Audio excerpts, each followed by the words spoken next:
Facebook page রয়েছে দুটো, www.facebook.com/video.furti and www.facebook.com/bothatham.russell। এই দুটো পেজে গিয়ে আপনি লাইক দিতে পারেন, কমেন্ট করতে পারেন, শেয়ার করতে পারেন, আর অনেক কিছুই। আজকে ভোতাফের প্রথমবারের মতো একটা অ্যাড ফ্রি একটা এপিসোড আপনাদের উপহার দিতে যাচ্ছি। সো সবাই পুরোটা সময় আমাদের সঙ্গে থাকবেন সেটা আশা করব। তো যাই হোক, কথা না বাড়িয়ে আমরা চলে যাই আমাদের প্রথম ঘটনায়, যেটা একটা ইমেইল, একটা লম্বা ইমেইল। আপনাদের ধৈর্য নিয়ে শুনতে হবে, আমাকেও খুব মনোযোগ দিয়ে পড়তে হবে যাতে কোথাও কোনো ভুল না হয়ে যায়।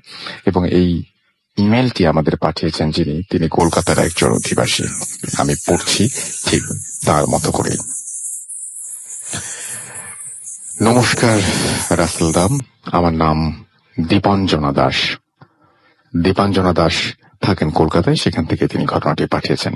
তিনি লিখছেন, আমি আমার একটা ঘটনা শেয়ার করতে চাই। ঘটনাটা ঠিক আমার সাথে ঘটেনি, কিন্তু আমারই পরিবারের লোকের সাথে ঘটেছে।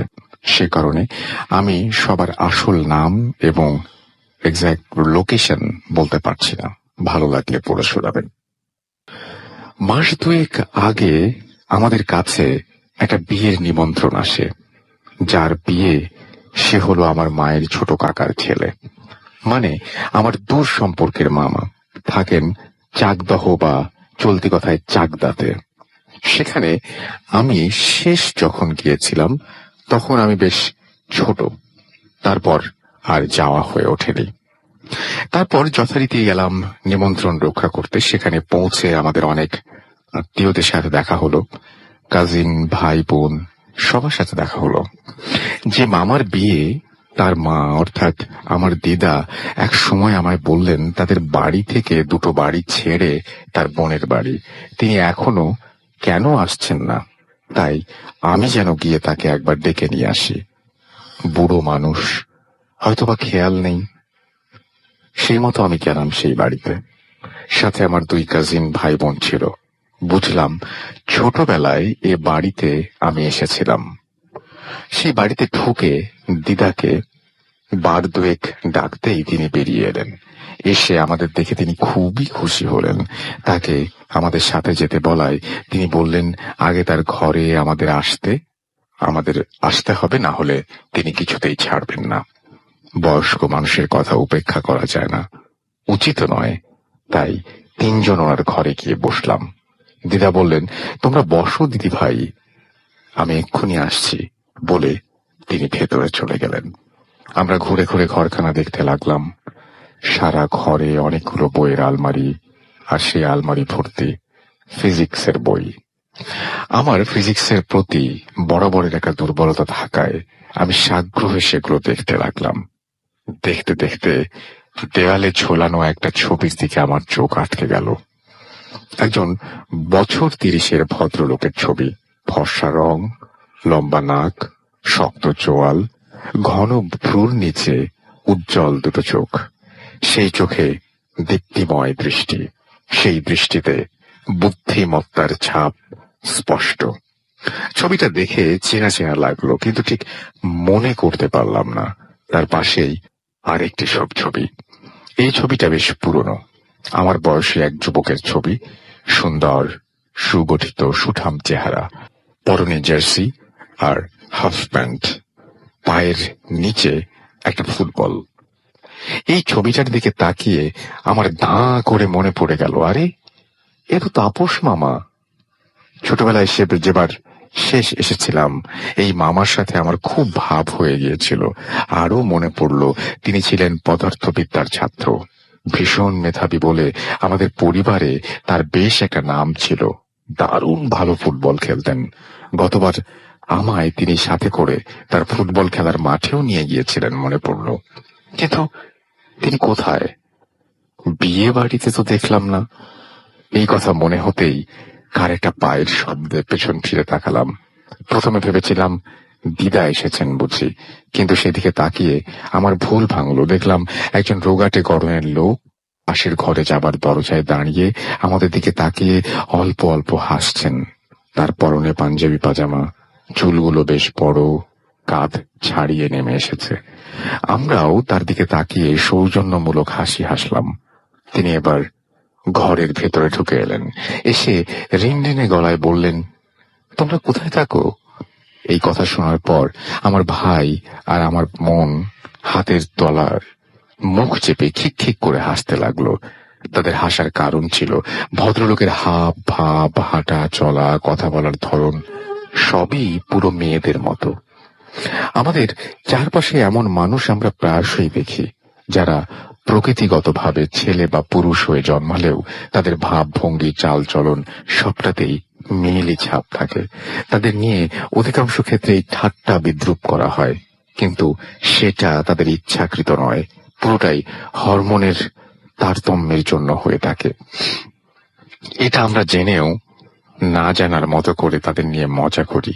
এটা যে প্রকৃতিরই একটা খেলা সেটা আমরা ভুলে যাই তারা আমাদের মশকরার পাত্র নয়। আমি ওদের দিকে তাকিয়ে চোখের ইশারায় হাসতে না করলাম। যেহেতু আমি ওদের থেকে বয়সে বড়, তাই তাদের শাসন করার দায়িত্বও আমার। ওদের হাসি আমাদের সামনে বসা দুটি মানুষও দেখছেন। তাকে দেখেই ওরা হাসছে সেটাও তিনি বুঝছেন। তিনি একই রকম ভাবে মেয়েলি ভঙ্গিতে বললেন, এই তোরা হাসছিস কেন রে, অসভ্য কোথাকার।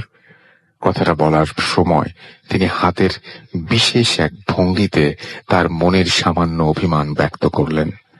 তার হাতের মুদ্রাও নারী সুলভ। লক্ষ্য করলাম তার হাতের নখগুলো লম্বা, তাতে হালকা রং লাগানো। ইনি নেল পলিশ পড়েছেন। আমার ভাই বোনগুলো হাসি থামানো গেল না। আমি বেশ বুঝতে পারছিলাম ফচকে ছেলে মেয়ে দুটো আমার পেছনে দাঁড়িয়ে ক্রমাগত ফ্যাঁচ ফ্যাঁচ করে হেসে চলেছে।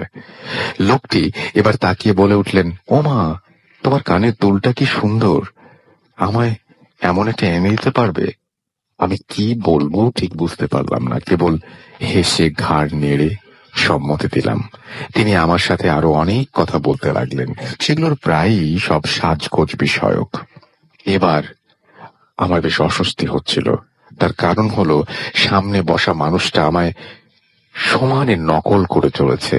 আমি যেভাবে বসছি তিনিও ঠিক সেভাবে বসছেন। আমার বসার ভঙ্গি পরিবর্তন করলে তিনি হুবহু সেইভাবে সরে বসছেন। আমি গাল চুলকালে তিনিও তাই করছেন। আমি কানের পিঠে চুল সরালে তিনিও সঙ্গে সঙ্গে তাই করছেন। অর্থাৎ তিনি আমায় একেবারে আয়নার মতো অনুকরণ করে চলেছেন। মুখে কিছু বলতে পারছিলাম না, কেবলই উসখুস করছিলাম। এমন সময় দিদা 3 পেয়ালা চা নিয়ে ঢুকলেন। ঢুকেই তিনি ওই লোকটিকে বললেন, তুই এখানে কি করছিস, যা ভেতরে যা। তার কথা শুনে লোকটি বলল, যাচ্ছি বাবা যাচ্ছি। উফ, তুমি না সত্যি কেমন যেন করো। আমি ঘর থেকে বেরোলে একটু লোকের সাথে কথা বলছি তাও ভালো লাগে না।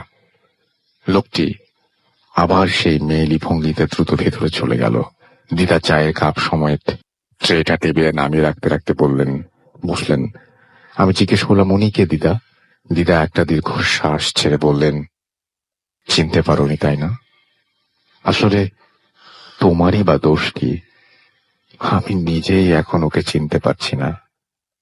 দিদা আঁচলে মুখ চেপে আবার বললেন, ও আমার ছেলে তাপস। তোমার তাপস মামা? ইনি তাপস মামা? আমি শুনে ভীষণ অবাক হয়ে গেলাম, কিন্তু আমার যতদূর মনে পড়ছে উনি তো এরকম ছিলেন না। দিদা বললেন, ছিলেন নাই তো। 4 মাস আগেও ছেলে আমার এমন ছিল না, পুরোপুরি সুস্থ আর স্বাভাবিক ছিল, আর 5টা সাধারণ ছেলের মতো। কিন্তু এমন হলো কি করে হঠাৎ? যতদূর জানি এই ধরনের হরমোন প্রবলেম যদি কারো থেকে থাকে সেটা অনেক ছোট থেকেই ধরা পড়ে। এতদিন পর প্রাপ্ত বয়স্ক একটা মানুষের আচমকা এরকম পরিবর্তন হয় বলে শুনিনি। কি আর বলবো মা, আগে আমার ছেলে সারাদিন পড়াশোনা নিয়ে থাকতো, কলেজে পড়াতে যেত, একদিনও কামাই করতো না। ফুটবল খেলায় খুব ঝোঁক ছিল, আর এখন সারাদিন সাজগোজ নিয়ে থাকে, বারণ করলে শোনে না। শাড়ি পরে মেয়েদের মতো করে সেজে আয়নার সামনে গিয়ে বসে থাকে। কলেজে যাওয়া ছেড়ে দিয়েছে, বাড়িতেও পড়াশোনা করে না। আর কি সব ম্যাগাজিন আছে, শাড়ি গয়নার ছবি দেয়া, সেই সব পড়ে সর্বক্ষণ। খেলাধুলার ধারে কাছেও যায় না। আর আয়নার সামনে দাঁড়িয়ে বিভিন্ন নাচের ভঙ্গি রপ্ত করে। কি বলছো দিদা? মাত্র 4 মাসে একটা মানুষ আমূল পরিবর্তন হয়ে যেতে পারে, আমি বিশ্বাসই করতে পারছিলাম না। আমার দেখা সেই তাপস মামাকে এবার বেশ মনে পড়ল। 20 বছরের টকবকে তরুণ, পায়ের আগায় ফুটবল নিয়ে মাঠ দাপিয়ে বেড়ায়, পদার্থবিদ্যার এক কৃতি ছাত্র, মেহলিপনার লেশ মাত্র নেই। সেই মানুষ, দেয়ালে টাঙানো ছবির মানুষ, আর খানিকক্ষণ আগে দেখায় এই মানুষের মধ্যে কোনো মিলই নেই, বরং আকাশ পাতাল তফাৎ। দিদা বললেন, তার উপর এক বিচ্ছিরি স্বভাব হয়েছে, সামনে কোনো মেয়ে দেখলেই তাকে নকল করবে, সে যা করবে ও হুবহু তাই নকল করবে। আচ্ছা, এটা তো কোনো মানসিক সমস্যা হতে পারে, তোমরা ডাক্তার দেখাওনি? আমি প্রশ্ন করি। দেখাইনি আবার, কলকাতায় নিয়ে গিয়ে বড় বড় ডাক্তার দেখিয়েছি, কেউ কিছু ধরতে পারেনি, কোনো সমাধানও দিতে পারেনি। আর দেবেই বা কি করে? এ তো কোনো রোগ নয়, ওর গায়ে যে হাওয়া বাতাস লেগেছে। হাওয়া কি? প্রশ্ন করল আমার ভাইটা। হাওয়া বাতাস, দিদা বলল, মানে খারাপ জিনিস। সেই যে বেড়াতে গেল, সেখানে গিয়ে এসব সঙ্গ করে নিয়ে এসেছে। আমরা ওর জন্য মেয়ে দেখতে গিয়েছিলাম, ভেবেছিলাম এবার ছেলের বিয়ে দিয়ে বউয়ের হাতে সংসার তুলে দেব, কিন্তু কি যে হয়ে গেল, ও ঠাকুর! আমার ছেলেটা কি আর ভালো হবে না? দিদা দীর্ঘশ্বাস ছাড়লেন। আমি জিজ্ঞেস করলাম, কবে থেকে এটা হয়েছে দিদা, কি করে হলো? দিদা এরপর পুরো ঘটনাটা আমাদের বললেন। বয়স্ক মানুষ, তাই একটু এলোমেলো ভাবে বলছিলেন। আমি যতটা পারছি সাজিয়ে ওনার কথা অনুযায়ী গোড়া থেকে বলার চেষ্টা করছি। 4 মাস আগে তাপস মামা আর তার দুই বন্ধু গিয়েছিলেন পুরুলিয়া বেড়াতে। তাদের নাম বিপ্লব আর সৌম্য। বিপ্লব নামের বন্ধুটি তার নববিবাহিতা স্ত্রীকে নিয়ে, আর অন্য বন্ধুটি সৌম্য তার এক ছোট ভাগ্নিকে নিয়ে সঙ্গে নিয়ে গিয়েছিলেন। সেখানে তাদের থাকার ব্যবস্থা হলো একটা ছোট বাগান বাড়িতে। সেটা ঠিক করে দিয়েছিলেন মামারি কলেজের কোনো এক প্রফেসর, তার এক আত্মীয়ের সম্পত্তি। এমনিতে ভাড়া দেওয়া হয় না কাউকে, কিন্তু মামার সাথে ভালো পরিচয় আছে বলে তিনি সব ঠিকঠাক করে দিয়েছিলেন বলে কয়ে। মামারা তার পূর্ব পরিকল্পনা অনুযায়ী 5 জন মিলে উঠলেন সেই বাগান বাড়িতে। প্রথম দিন তেমন কিছু ঘটেনি। দ্বিতীয় দিন থেকে কিছু অদ্ভুত ব্যাপার লক্ষ্য করতে শুরু করলেন মামা। বাড়িটার সামনের বড় বাগানে একটা বেশ বাহারের দোলনা আছে। বিকেল বেলায় বিপ্লব আমার স্ত্রী নীলিমা দেবী তাইতে বসে মনের সুখে দোল খাচ্ছিলেন। এটা তাপস মামা সহ সকলেই দেখেছিলেন। সেদিন রাতের বেলায় মামা নিজের ঘরে শোবার আগে খাটে শুয়ে বই পড়ছিলেন। এটা তার বরাবরের অভ্যাস। রাত তখন অনেক হয়েছে, বাইরে বৃষ্টি করে, জানালা দিয়ে ঠান্ডা হাওয়া ঢুকছে, ভারী মনোরম আবহাওয়া। মামা ভাবলেন ঘুমানোর আগে একটু বারান্দায় গিয়ে দাঁড়ানো যাক। শীতল বাতাস আর সোঁদা গন্ধ মাটির প্রাণ ভরে উপভোগ করতে তিনি বাইরে গেলেন। বৃষ্টি বেশ জোরেই পড়ছে। তার ঘরের বারান্দা থেকে বাগানটা স্পষ্ট দেখা যায়। তিনি সোজাসুজি বাগানের সেই বাহারি দোলনাটা, সেদিকে তাকিয়ে তিনি দেখতে পেলেন দোলনায় কে যেন বসে রয়েছে, দোল খাচ্ছে। কি অদ্ভুত! এত রাত্রে এই ঘোর বৃষ্টির মধ্যে কে দোলনায় বসে দোল খাবে? এই বাড়িটায় তারা 5 জন ছাড়া আর কেউ নেই। বাকিদের মধ্যে কার এমন মাথা খারাপ হলো যে এই দুর্যোগের মধ্যে বাগানে যাবে? তিনি ভাবলেন হয়তো সৌম্যর ভাগ্নে হতে পারে। বাচ্চা ছেলে, অনেক সময় বৃষ্টিতে ভিজতে ইচ্ছে করে। এই বয়সে অনেক উদ্ভট খেয়াল মাথায় চাপে। তিনি চেঁচিয়ে ডাকতে যাবেন, এমন সময় চারিদিক আলোকিত করে বিদ্যুৎ ঝলকে উঠল। সেই আলোতে তিনি স্পষ্ট দেখতে পেলেন দোলনায় বসে সৌম্যর ভাগ্নে নয়, বিপ্লবের স্ত্রী নীলিমা দেবী। নীলিমা দেবী তার দিকে পিঠ করে বসে বিকেলের মতো একইভাবে দোল খাচ্ছেন। সেই একই শাড়ি তার পরনে, একই রকম ভাবে তার কায়দা করে চুল কাটা। মনে হলো বিকেল বেলা তিনি যা দেখছিলেন সেটারই পুনরাবৃত্তি ঘটছে। তিনি কিছুক্ষণ কি করবেন বুঝতে পারলেন না। তিনি ওনাকে ডাকবেন নাকি ওনাকে নিজের মতো ছেড়ে দেবেন। ভাবতে ভাবতে হঠাৎ দেখলেন দোলনাটা ফাঁকা, সেখানে কেউ নেই। অথচ তিনি সেখান থেকে কাউকে উঠে যেতে দেখেননি। মামা নিজের মনের ভুল মনে করে ঘরে চলে এলেন, যদিও তার মনে একটা খচখচানি থেকেই গেল। পরের দিন সকালবেলা মামা নীলিমা দেবীকে কথাটা জিজ্ঞেস করলেন। তিনি তো শুনে পুরো অবাক।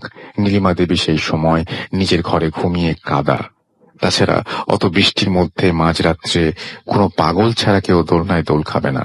তিনি ঘুমের ঘোরে ভুল দেখছেন বলে তারা সবাই মজা করতে লাগলো। মামাও ব্যাপারটা গম্ভীরভাবে নিলেন না, যদিও নেওয়া উচিত ছিল। সেদিন তারা ঠিক করলেন বাইরে বাগানে পিকনিক করবেন। তাদের জন্য মামার দুই বন্ধু গেলেন বাজারে। মামা, নীলিমা দেবী আর ভাগ্নে রইলেন। তারা বাজারে যাবার পর মামা বসে বই পড়ছিলেন। সেই সময় নীলিমা দেবী এসে জিজ্ঞেস করলেন, আমার বড্ড মাথা ধরেছে, আমি চা বানাচ্ছি, তোমার জন্য বানাবো? মামা হ্যাঁ বলতে তিনি চা করতে গেলেন। কয়েক মুহূর্ত পরেই তিনি গলা বাড়িয়ে জিজ্ঞেস করলেন, তাপস, তোমার চায়ে আদা দেবো তো? মামা সম্মতি জানাতে তিনি তাদের দুজনের জন্য আলাদাভাবে চা নিয়ে আসলেন। সেদিনই বিকেলে তারা কাছাকাছি জায়গায় কোথাও ঘুরে আসার পরিকল্পনা করলেন, কিন্তু তাপস মামার শরীর তেমন ভালো লাগছিল না, কেমন ম্যাচ ম্যাচ করছিল। তিনি আর গোসলে না গিয়ে বাকিদের সাথে বাগান বাড়িতে সম্পূর্ণ একা রইলেন। মামা নিজের ঘরে শুয়ে গান শুনছিলেন। এমন সময় দরজায় কেউ দাঁড়িয়ে। তিনি চোখ খুলে সেদিকে চাইতেই দেখতে পেলেন হুবহু নীলিমা দেবীর মতো একজন সেখানে গলা বাড়িয়ে তাকিয়ে আছেন।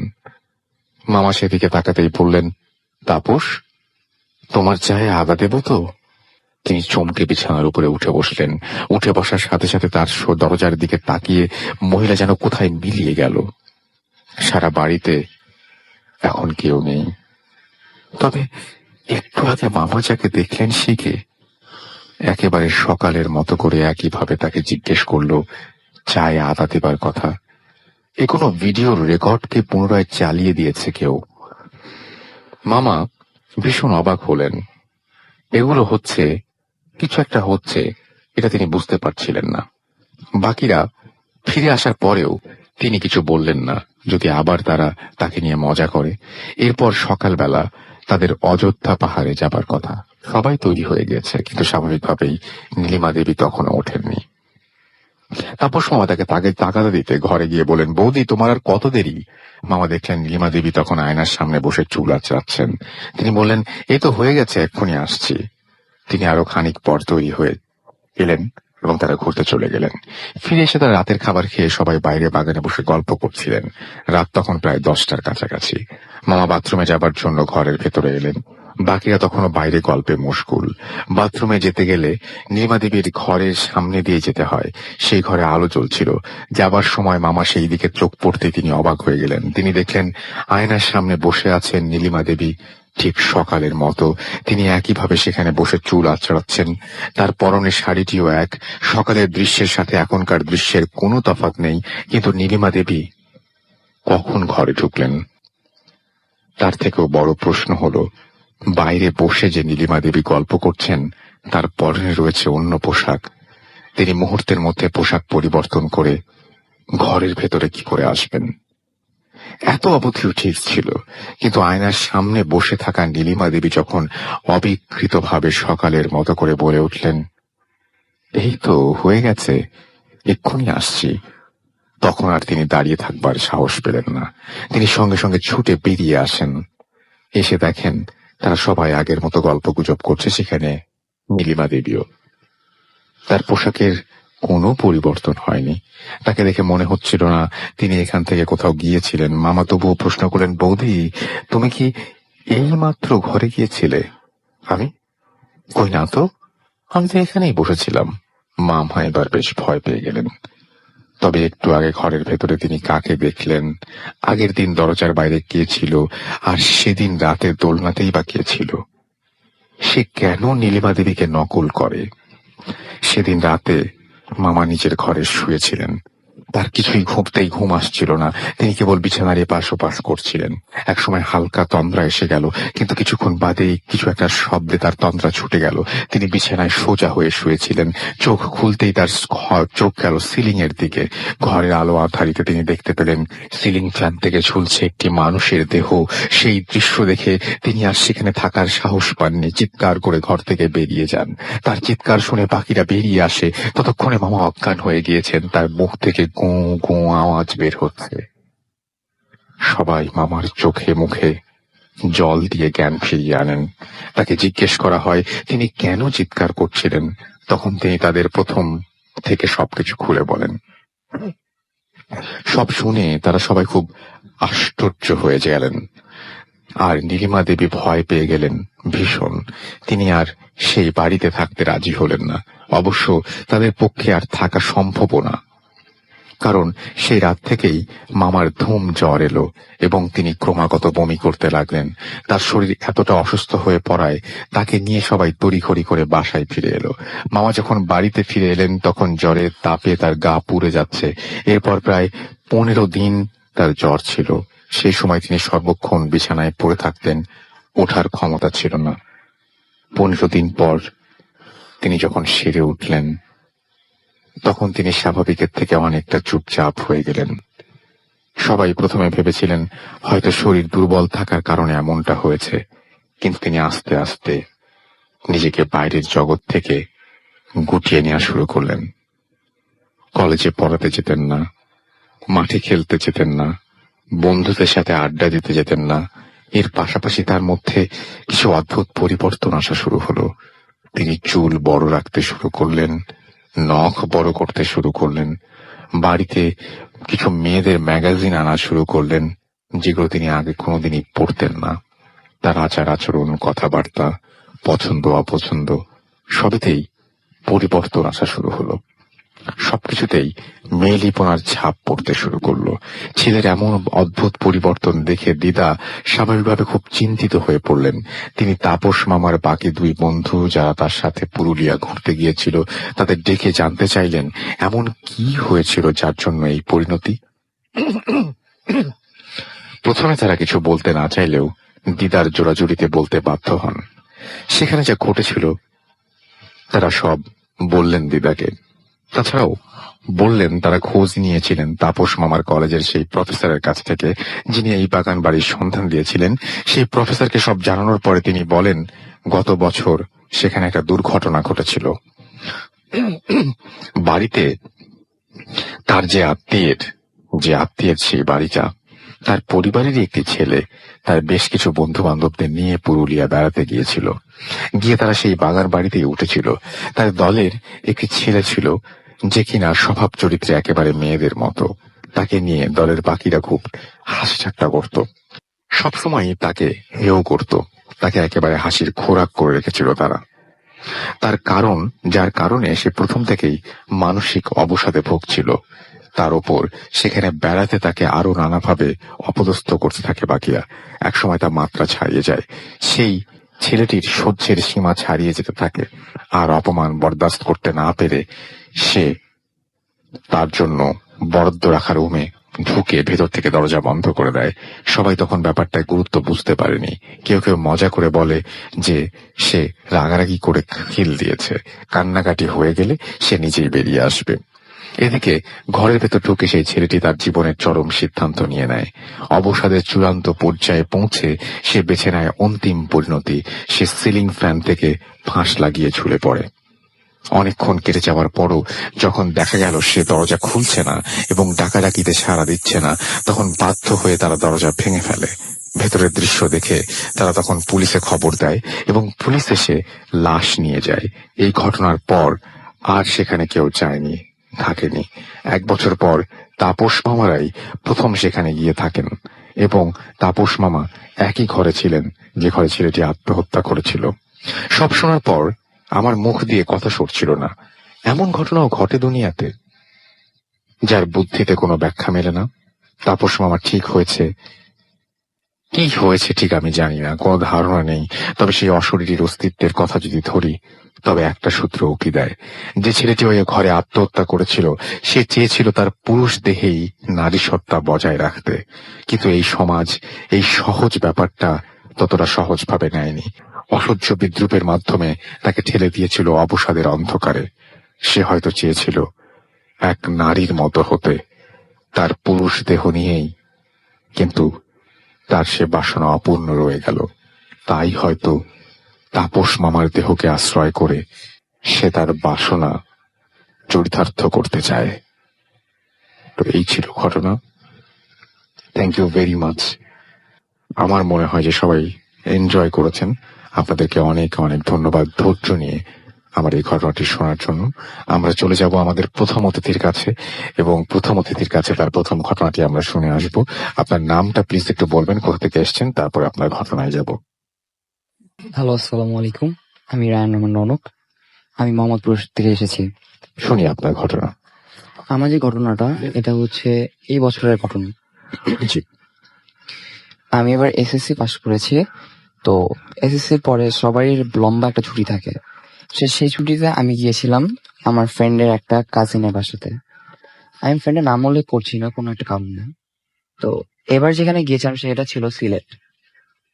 সিলেটের মধ্যে সব থেকে একটা জানাশোনা জায়গার নাম কুলাউড়া। তো সেখানে আমি রাতের ট্রেনে ধরে, ট্রেন ট্রিপ ছিল যেহেতু, সেটা আমার লাইফের জন্য অনেক ভালো কিছু ছিল। তো রাত 10টার দিকে আমি ট্রেন উঠি। সে তো পৌঁছাতে পৌঁছাতে আমার রাত 3টা বেজে যায়। তো মধ্যরাত। তো সেই সময় আমাদের সাথে ছিল আমার ফ্রেন্ড আর ফ্রেন্ডের একটা আঙ্কেল। তো স্বাভাবিকভাবে আমরা ওখানে নেমে আঙ্কেল চাপটা খেতে বললো, যা নর্মালি আমরা খেয়ে ফেলি। তো খাওয়ার পরে স্টেশন থেকে নেমে দেখি যে কোনো জায়গায় কোনো যানবাহন নেই। তো যেহেতু যানবাহন নেই, তো জিজ্ঞেস করলাম আঙ্কেল আমরা কিভাবে যাবে। তো বললো বাজার দিয়ে যদি যাই তাহলে অনেক সময় লাগবে, মোর দেন 20 মিনিট। তো যদি আমরা এই রেল লাইন ধরে যাই তাহলে আমাদের বাসা 5 মিনিট হাঁটলেই পেয়ে যাবো। তো আমরা আঙ্কেলের কথার সাথে একমত হলাম যে ঠিক আছে আঙ্কেল, আপনি যখন বলছেন তো আমরা রেলপথ ধরে হেঁটে যাই। তো কথা অনুযায়ী আমরা হাঁটা শুরু করলাম। তো কিছু তো যাওয়ার পরেই, যেহেতু কুলাউড়া অত উন্নত শহর টাইপের না, আবার শহর বলতে গেলে মফস্বল টাইপের। তো আমরা যে হাঁটতেছি, হঠাৎ করেই শিয়ালের ডাকের মতন কুকুরের ডাক আশপাশ থেকে শোনা যাচ্ছে। তো পাশের ফ্রেন্ডটা বলে উঠলো এটা কি ডাকে। তো আমি বললাম যে এটা কিছু না, তেমন মনে হয় আশেপাশে কোন কুকুর ডাকতেছে। তো ওকে ভয় দেওয়ার জন্য আমি ওকে একটু বেশি ভীতু করতেছিলাম, কাজ ও একটু ভয় পায়। তো আমি ওর সাথে হেঁটে হেঁটে যাচ্ছিলাম, আঙ্কেলের সামনে ছিল। আমরা জানতাম না আসলে যে ওই আশেপাশে কি আছে না আছে, অন্ধকার চারিদিকে। তো আমাদের ফোনের ফ্ল্যাশ লাইটে যতটুকু আলো হয়। তো রাস্তার পাশ দিয়ে হেঁটে যাওয়ার সময় দেখি পাশেই ড্রেনের মতো কিছু একটা বড় একটু ক্যানাল টাইপের। তো ওইখানে হঠাৎ করে মনে হয় ইট পড়ার মতো দুম করে একটা আওয়াজ হলো, মানে যেমন ব্লাফ দেয়, ব্লাফ আওয়াজ। তো আওয়াজটা শুনে ফ্রেন্ড একটু ঘাবড়ায় গেল যে ওখানে কি। তাই আমি বললাম কিছু না, ও যাতে ভয় না পায় এই জন্য আমি ওকে বলে দিলাম যে ওখানে কিছু নাই, তুই ভয় পাস না। ফ্ল্যাশ লাইট দিয়ে দেখি পানি যে নড়বে, কিছু পড়লে, নর্মালি রাতের বেলা ব্যাংক পড়তেই পারে, আলো দেখে মনে হয় লাফ দিছে, কারণ আমি দেখেছি এরকম কিছু। পরে এখন ওখানে দেখি কোনো পানি কিছু নড়তেছে না। তা আমি আবার নর্মালি এগুলো তো ভয় পাই নাই, তো আমি বলছি নর্মাল কিছু একটা অন্য জায়গায় আওয়াজ হয়েছে। তো ওইভাবেই আস্তে করে হেঁটে চলে যাই। যাওয়ার পরে বাসায় উঠতে উঠতে বাসায় গিয়ে ফ্রেশ হই। তো হওয়ার পরে আমাদের যে রুমটাতে হয়, রুমটা ছিল এনাফ স্পেস ওয়ালা। তো আমার ফ্রেন্ড ফ্রেশ হয়ে গেছিল, তাও আমার ফ্রেশ হওয়া বাকি ছিল। তো আমি যখন বাথরুমে যাব, তো চারিদিকে একটু দেখতেছিলাম যে আসলে আশেপাশে কি আছে রুমে। তো দেখতে খেয়াল করলাম যে রুমে সব জায়গায় কিছু ছোট ছোট চিরকুট টাইপের দোয়া লাগানো। তো আমার মাথার মধ্যে কাজ করলো যে এখানে দোয়া লাগানো কেন, রুমের মধ্যে কি কোনো সমস্যা আছে। পরে আমি নিজের মধ্যে রাখলাম, তো ভালো কথা। তো আমি যখন বাথরুমের দরজা খুলতে যাবো, বাথরুমের দরজার মধ্যেও দেখি চিরকুট লাগানো। তো তখন আমার মনে হলো যে something is wrong in this room. তো তখন আমি বাথরুমে ফ্রেশ হয়ে যখন শুচ্ছি, তখন দেখি বেডের কাছেও, বেডের মাথার উপরে সেখানেও ছোট চিরকুট লিখা দোয়ার। তখন আমি ফ্রেন্ডে খোঁচা দিয়ে বলি যে দোস্ত, এই রুমে মনে হয় কোনো সমস্যা আছে। ও বললো তুই ঘুমাতো, তুই বেশি প্যারানর্মাল হয়ে যাস, কোনো কিছু দেখলে এই জন্য তোর মনে মনে হচ্ছে। আমি বললাম না, তুই তুই নিজেই বল যে এখানে কি এক্সপ্লেনেশন থাকতে পারে, সবকিছুতে দোয়া, তোর বাসায়ও তো আছে, তো আমার বাসায়ও তো আছে, এত দোয়া তো নাই কোথাও। পরে সে বলে যে আচ্ছা তুই ঘুমা, রাতের বেলা এখন আর কি করবি, আজ আমার তো দিয়ে দিস, আমি ভয়ের কিছু না, আমি ভয় পাই না। তো আমি বললাম ঠিক আছে, কালকে সকালবেলা তাহলে তুই আঙ্কেল বাঙ্কিটিকে জিজ্ঞেস করে ফেলিস যে কি চাহি আসলে। তো যেমন কথা ঠিক তেমন কাজ। সকালবেলা ঘুম থেকে উঠে 11টা নাগাদ, 12টার দিকে উঠেছি। সেদিন ছিল, যেদিন আমরা সবাই যাই সেদিন বৃহস্পতিবার ছিল। তো তার পরের দিন ফ্রাইডে। তো আমাদের যেহেতু ঘুম থেকে উঠতে লেট হয়ে যায়, তো উঠে ফ্রেশ ট্রেশ হয়ে ব্রেকফাস্ট করতে লেট হয়ে যায়। তো আমার সেদিন জুম্মার নামাজটা মিস হয়ে যায়। তো আমি আন্টিকে জিজ্ঞেস করি যে আচ্ছা আন্টি, এই বাসায় কি কোনো সমস্যা আছে। তারা ফার্স্ট একটু ইগনোর করে যে আসলে তো এখানে কোনো সমস্যা নাই, কেন কি হয়েছে। কারণ যে আন্টি যদি সমস্যা না থাকে তাহলে এত দোয়া কালমা কিসের জন্য, এত প্রোটেকশন কিসের জন্য। বলে আগে একটা সময় ছিল কিন্তু এখন আর কিছু নেই, তোমরা ভয় পাও না, কিছু হবে না। তো স্বাভাবিকভাবে আমার মাথার মধ্যে একটু কিউরিয়াসনেস জাগে যেখানে কি ছিল না ছিল জানার জন্য। ওই বাসায় সবাইকে জিজ্ঞেস করি, কেউ বলতে তো আগ্রহী হয় না। পরে আমি যেহেতু জুম্মার নামাজটা পড়তে পারিনি, সেহেতু আমার ভাবি যে পাশেই তো কবরস্থান রয়েছে শুনেছি, তো ওখানে যে একটু মিলাদ পড়ে আসি বা জিয়ারত করে আসি। জিয়ারত করতে যেয়ে তো আন্টি আর যেতে দিচ্ছে না, যে না বাবা তোমার এখন ভর দুপুর বেলা 2টা বাজে, এখন যাওয়ার দরকার নেই। আমি জিজ্ঞেস করি যে কেন আন্টি, গেলে কি হবে? তো আন্টি বলে যে বাবা জায়গাটা ভালো না, তুমি যেও না। তাই আমি বলি যে আমার ফ্রেন্ডকে নিয়ে যাই, ফ্রেন্ড বলে আমি ঘুমাবো, এখন তুই যে একা গেলে যা। তো আমি এখন একা কি করব, পরে জিদ করে একাই বের হয়ে গেলাম। তো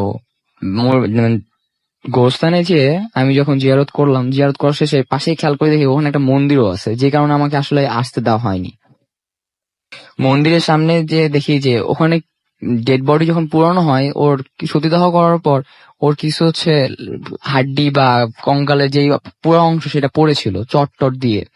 তো আমার দেখে অনেক কিউরিয়াস জাগে আসলে, যে আমি কখনো দেখি নাই জিনিসটা, তো ফার্স্ট টাইম শ্মশানে যাচ্ছি দেখতে আমার এক্সাইটেড ছিলাম। তো গেলাম, ওগুলো ধরে ধরে দেখতেছি।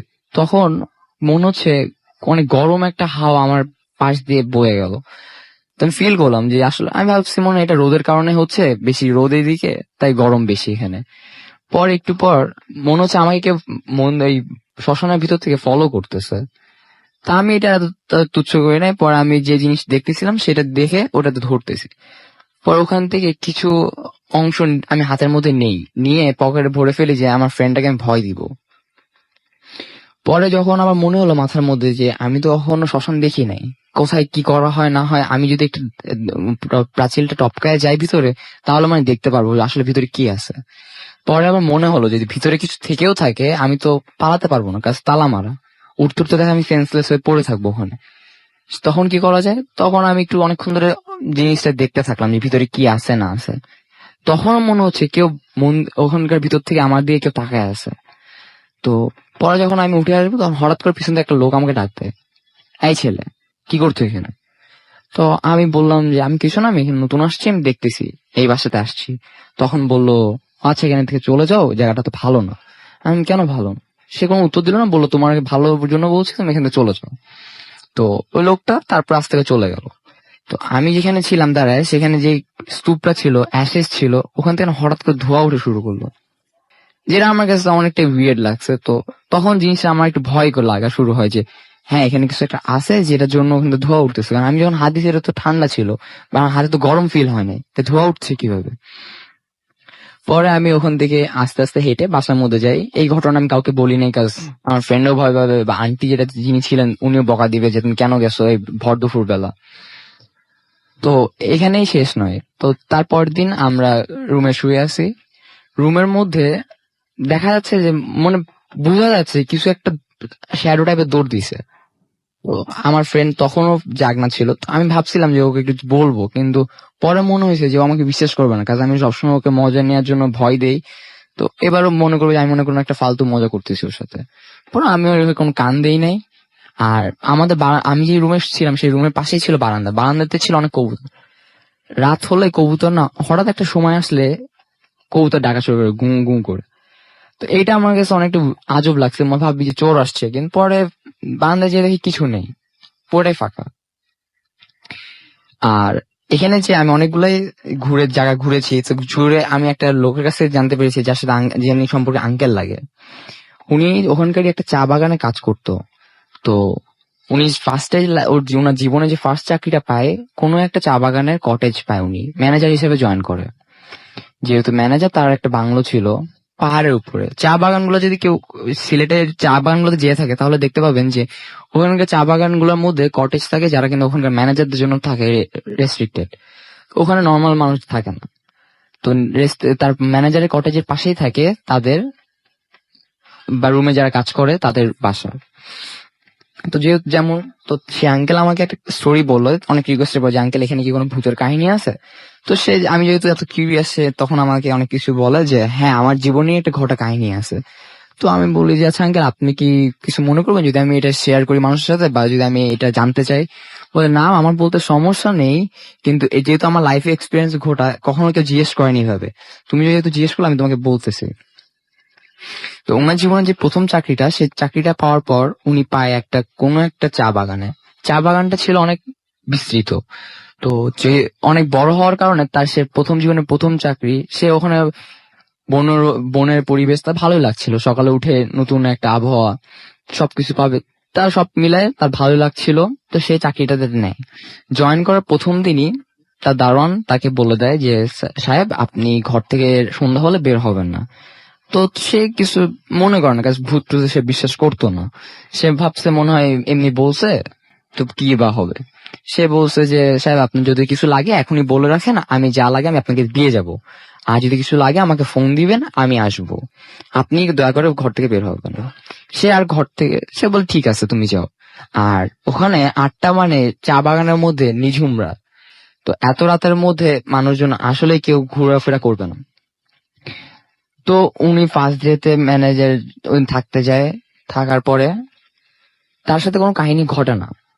তো সে যেহেতু বলতে সে মনে করে যে তা আসলে কিছু নাই এখানে, তো তার পরের দিন রাতের বেলা সে স্মোক করতো। তো বারান্দায় বসে সে ডিনার করার পরে 8টার দিকে স্মোক করতেছে।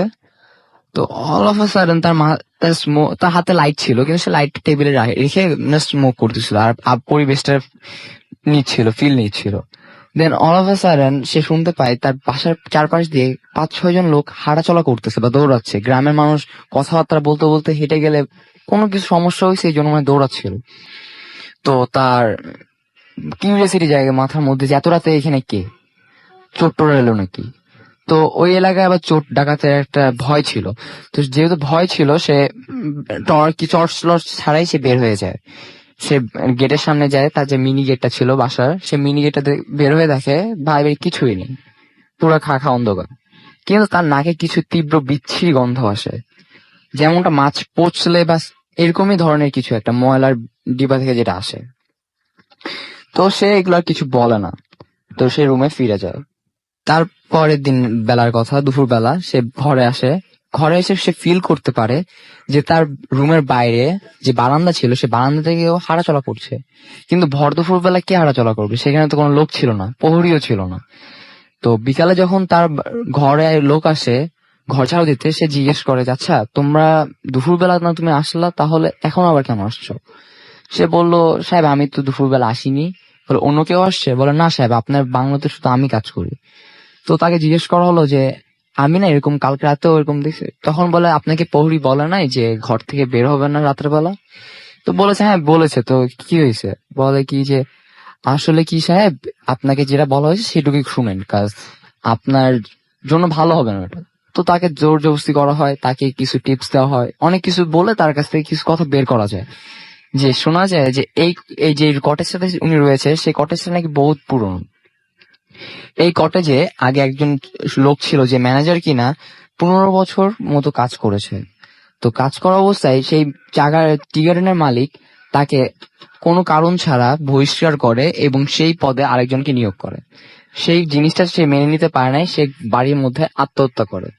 তার আত্মা সেই কেস সেটা হওয়ার পরে 5 বছর মতন এই কটেজটা পরিত্যক্ত থাকে। যেহেতু পরিত্যক্ত থাকে সেজন্য ওখানে কেউ যাওয়া আসা করে না, লোকজনও ভয়া যায় নাই, কারণ ওখানে সুইসাইডের একটা কেস রয়েছে। তো তারপরেই ওখানকার যে লোকটা সে লোকটা চলে যায়, বলে সাহেব এই কথা কাউকে বলবেন না, আমার চাকরি চলে যাবে। বলে ঠিক আছে তুমি যাও, সমস্যা নেই। তো তার যেমন সে রাতের বেলা ছিল, তারপর আগের দিন রাতের বেলা সে দেখে যে ঘটনা দেখে, তারপরের দিন সে আবার ঘুমাচ্ছে। তো ঘুমাতে যে জানালার পাশ দিয়ে কিছু হুইসপারিং শুনে, যে কেউ কথা বলতেছে ফিস ফিস করে। সে মনে করে ফিস ফিসটা না ঘরের চারপাশে ঘুরতেছে। হঠাৎ করে মনে হচ্ছে রুমের মধ্যে চলে আসছে।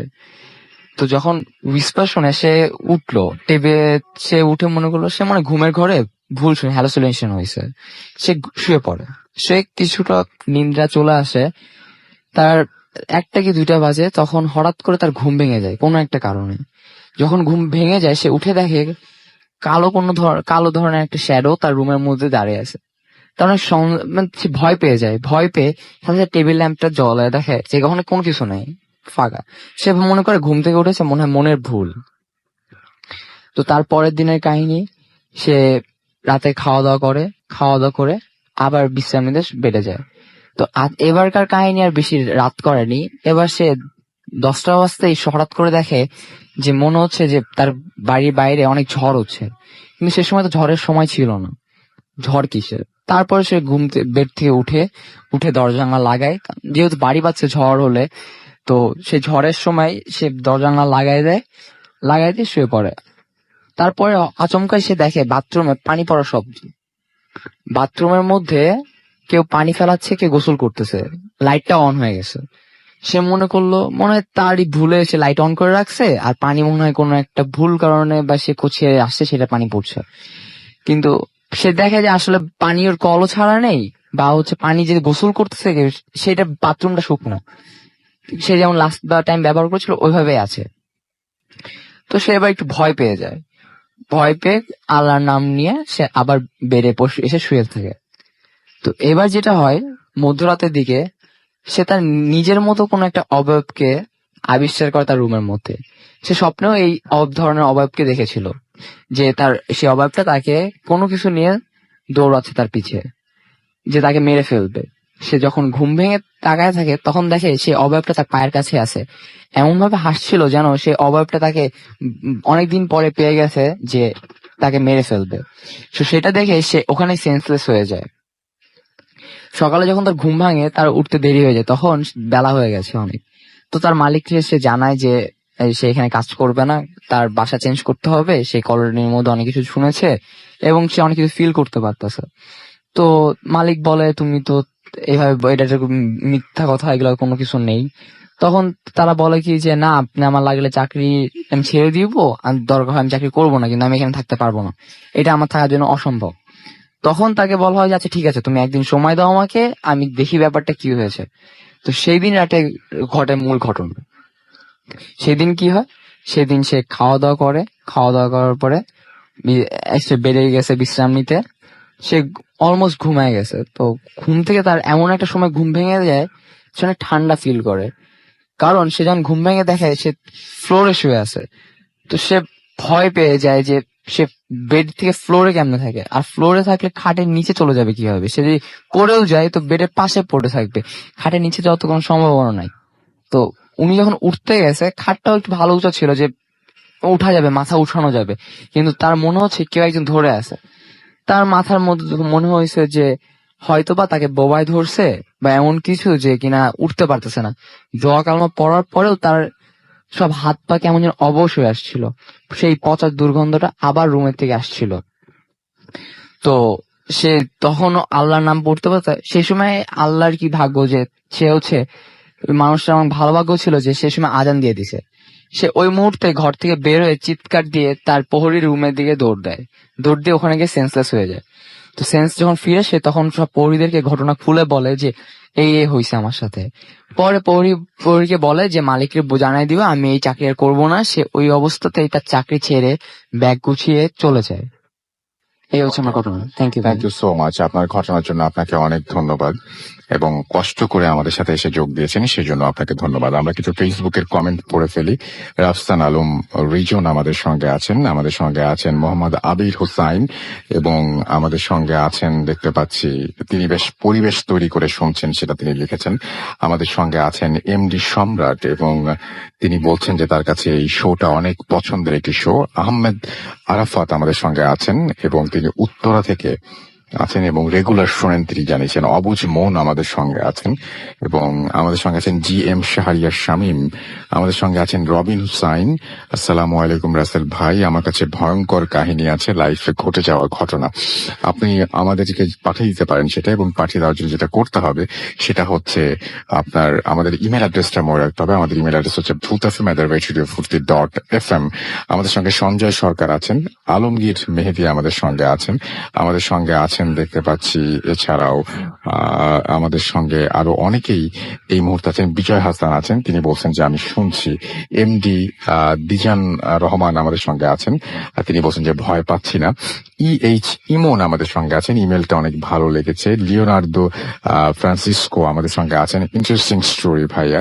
আমাদের সঙ্গে মোবাশির খান শান্ত আছেন, এবং আজকে স্পেশাল কেউ আসেনি, তিনি জিজ্ঞেস করেছেন। ভূতফ্যান যারা আসেন তারা তো সবাই স্পেশাল, কারণ তারা তাদের ঘটনা শুনে আপনাদের ভয় দেখান, তাদের যাতে স্পেশাল আর কি হতে পারে। হাসান শেখ আমাদের সঙ্গে আছেন। হ্যালো রাসেল ভাই, আমি সিরাজগঞ্জ জেলার চান্দাইকোনা থেকে বলছি। ওকে। ফুয়াদ আল মুক্তাদির আমাদের সঙ্গে আছেন, আমি শুনছি ভূত এফএম আজ রাতে ভয়ঙ্কর অনুভূতির স্বাদ। শেষ বিকেলের গল্প আমাদের সঙ্গে আছেন জুলকারাইন ট্রাভেলার আমাদের সঙ্গে আছেন, সৌমিক মেহরান আমাদের সঙ্গে আছেন, এবং আমাদের সঙ্গে আছেন দেখতে পাচ্ছি লিটন নাটোর থেকে, এবং তিনি শুনছেন নাটোর থেকে আমাদের সঙ্গে আছেন দেখতে পাচ্ছি রায়ান মোহাম্মদ সাজিদ, এবং তিনি বলছেন ঘটনাটা খুব বড় কিন্তু চমৎকার। রাকিবুল ইসলাম আমাদের সঙ্গে আছেন, এতদিনে খুঁজে পেলাম ভূত এফএম পেটা। হ্যাঁ, আপনি ঠিক জায়গায় আছেন। সোহান রহমান আমাদের সঙ্গে আছেন, আমাদের সঙ্গে আছেন টিসি বি তামিম বরিশাল থেকে শুনছেন, চেয়ারফুল স্বপ্নিল আমাদের সঙ্গে আছেন রাজশাহী থেকে শুনছেন, আমাদের সঙ্গে আছেন জাহিদুল হক, এবং তিনি বলছেন যে তিনি মিস করছেন কিছুটা, আমি বুঝতে পারিনি আপনার মেসেজটা, আপনি আরো ডিটেইলে লিখলে বুঝতে পারতাম। রৌফ ইসলাম আমাদের সঙ্গে আছেন, আমাদের সঙ্গে আছেন হচ্ছে ইমরান হুসাইন, এছাড়াও সানভি আহমেদ আমাদের সঙ্গে আছেন, আমাদের সঙ্গে আছেন দেখতে পাচ্ছি আরিফুল ওপি খুলনা থেকে, আমাদের সঙ্গে আছেন আরাফ মাহমুদ জাফর, এবং ফার্স্ট স্টোরিটা নাইস তিনি লিখেছেন। আল মাহফুজ বাপ্পি আমাদের সঙ্গে আছেন, রিয়ান রাকিব আমাদের সঙ্গে আছেন, এমডি জাবিন আমাদের সঙ্গে আছেন, আমাদের সঙ্গে আছেন মারুফ রেহমান জীবন অ্যাপ দিয়ে শুনছেন, thank you very much. MD Abdullah Gazi আমাদের সঙ্গে আছেন, বললেন ভাই আজকের গল্প দুটি দারুণ লাগলো।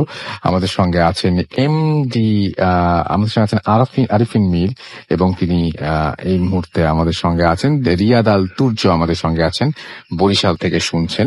আমাদের সঙ্গে আছেন হুসাইন আহমেদ দিরাপ, আচ্ছা তিনি আছেন আমাদের সঙ্গে এমডি শহীদুল, এছাড়া আমাদের সঙ্গে আছেন তাহসিন সোহান, আমাদের সঙ্গে এমডি হুসাইন আহমেদ লিখেছেন নিরাপদ সড়ক চাই, আমাদের সঙ্গে আছেন দেখতে পাচ্ছি আরিফুল অপি, আমাদের সঙ্গে আছেন হুসাইন আহমেদ, এছাড়া আমাদের সঙ্গে আছেন বাপ্পি খলিফা, অনেকেই লিখছেন নিরাপদ সড়ক চাই, আমরা সবাই নিরাপদ সড়ক চাই, ডেফিনেটলি আমরা সবাই চাই।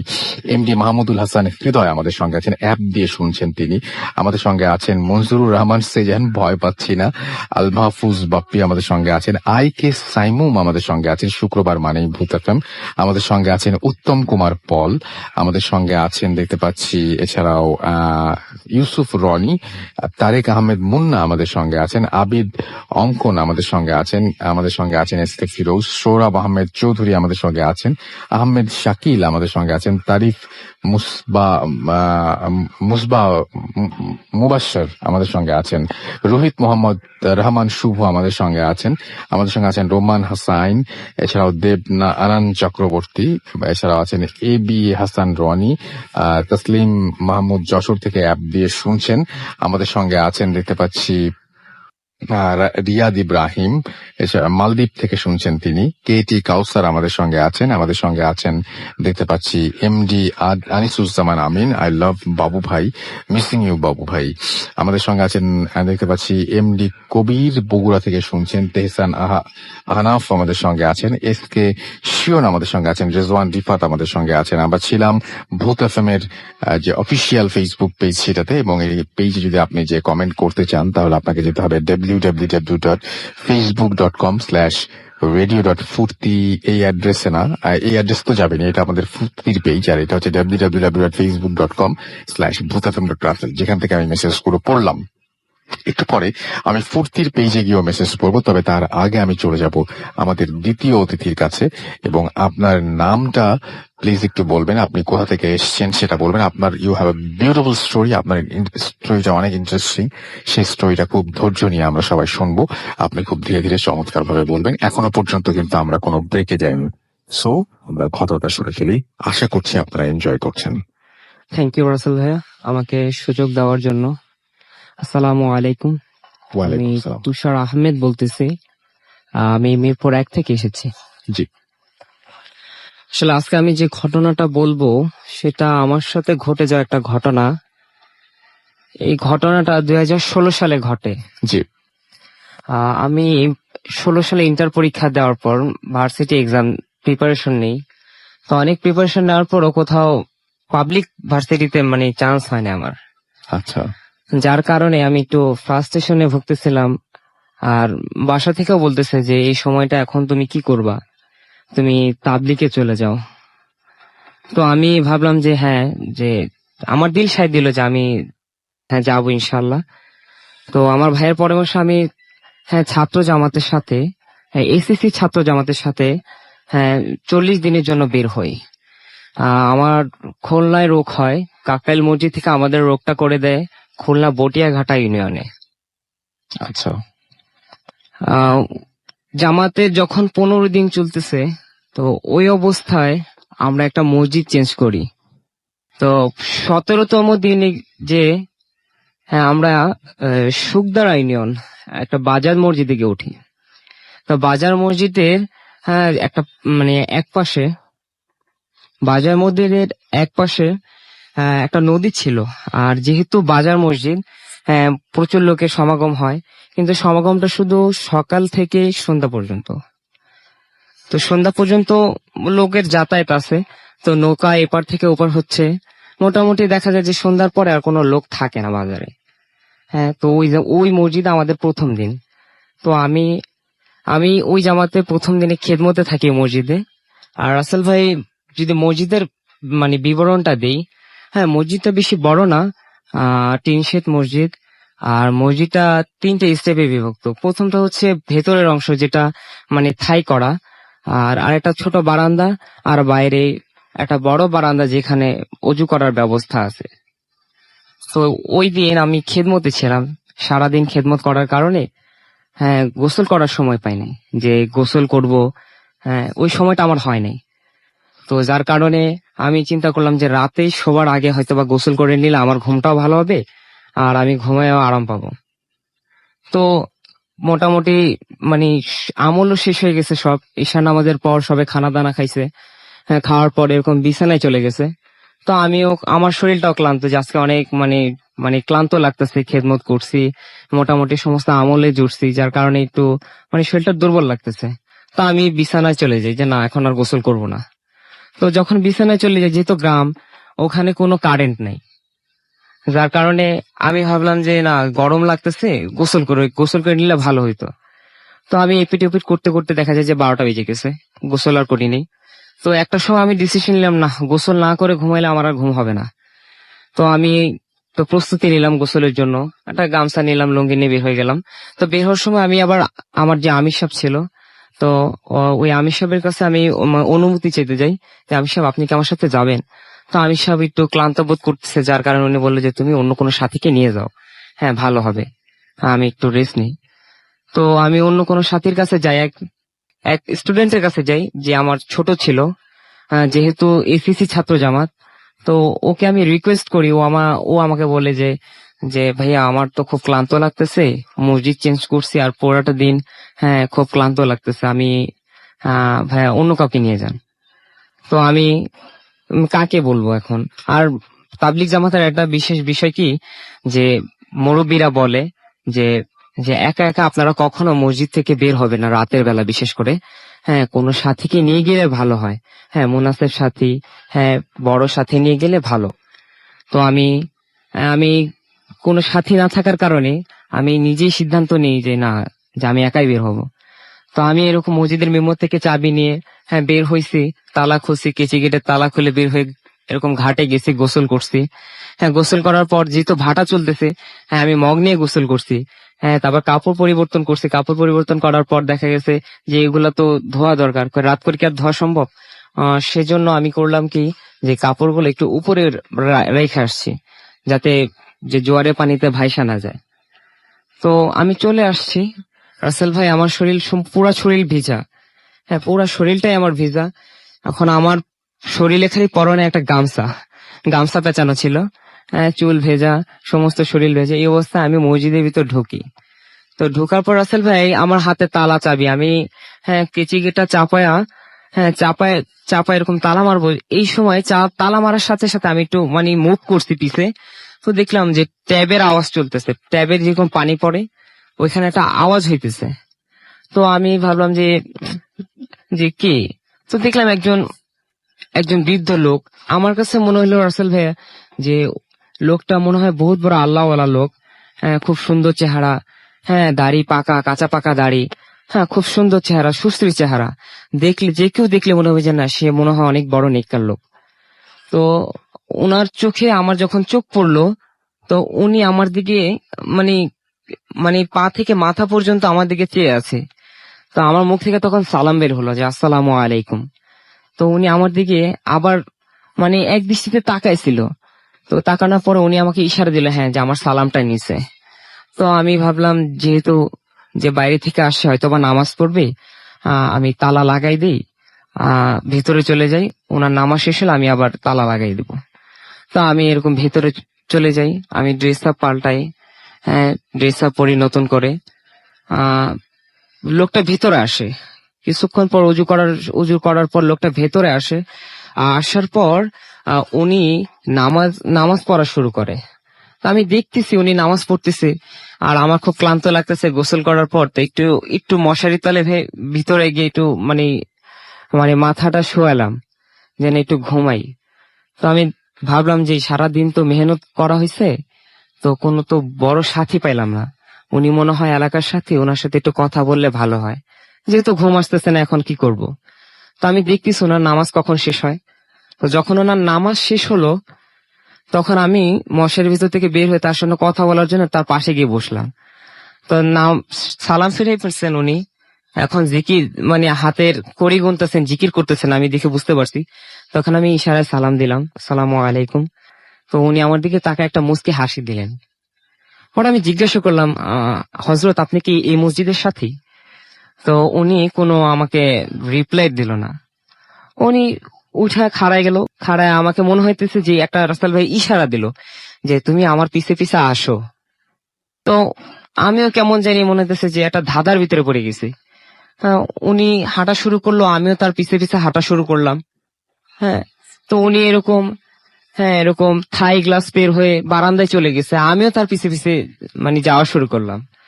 এই অবস্থায় রাসেল ভাই যখন সে সেকেন্ড বারান্দাটা পার হয়, হ্যাঁ তখন আমি মনে হইতেছে যে আমি তার সাথে কেন জানি পারতেছি না, তার সাথে তাল মিলাইতে পারতেছি না তার পিছু পিছু।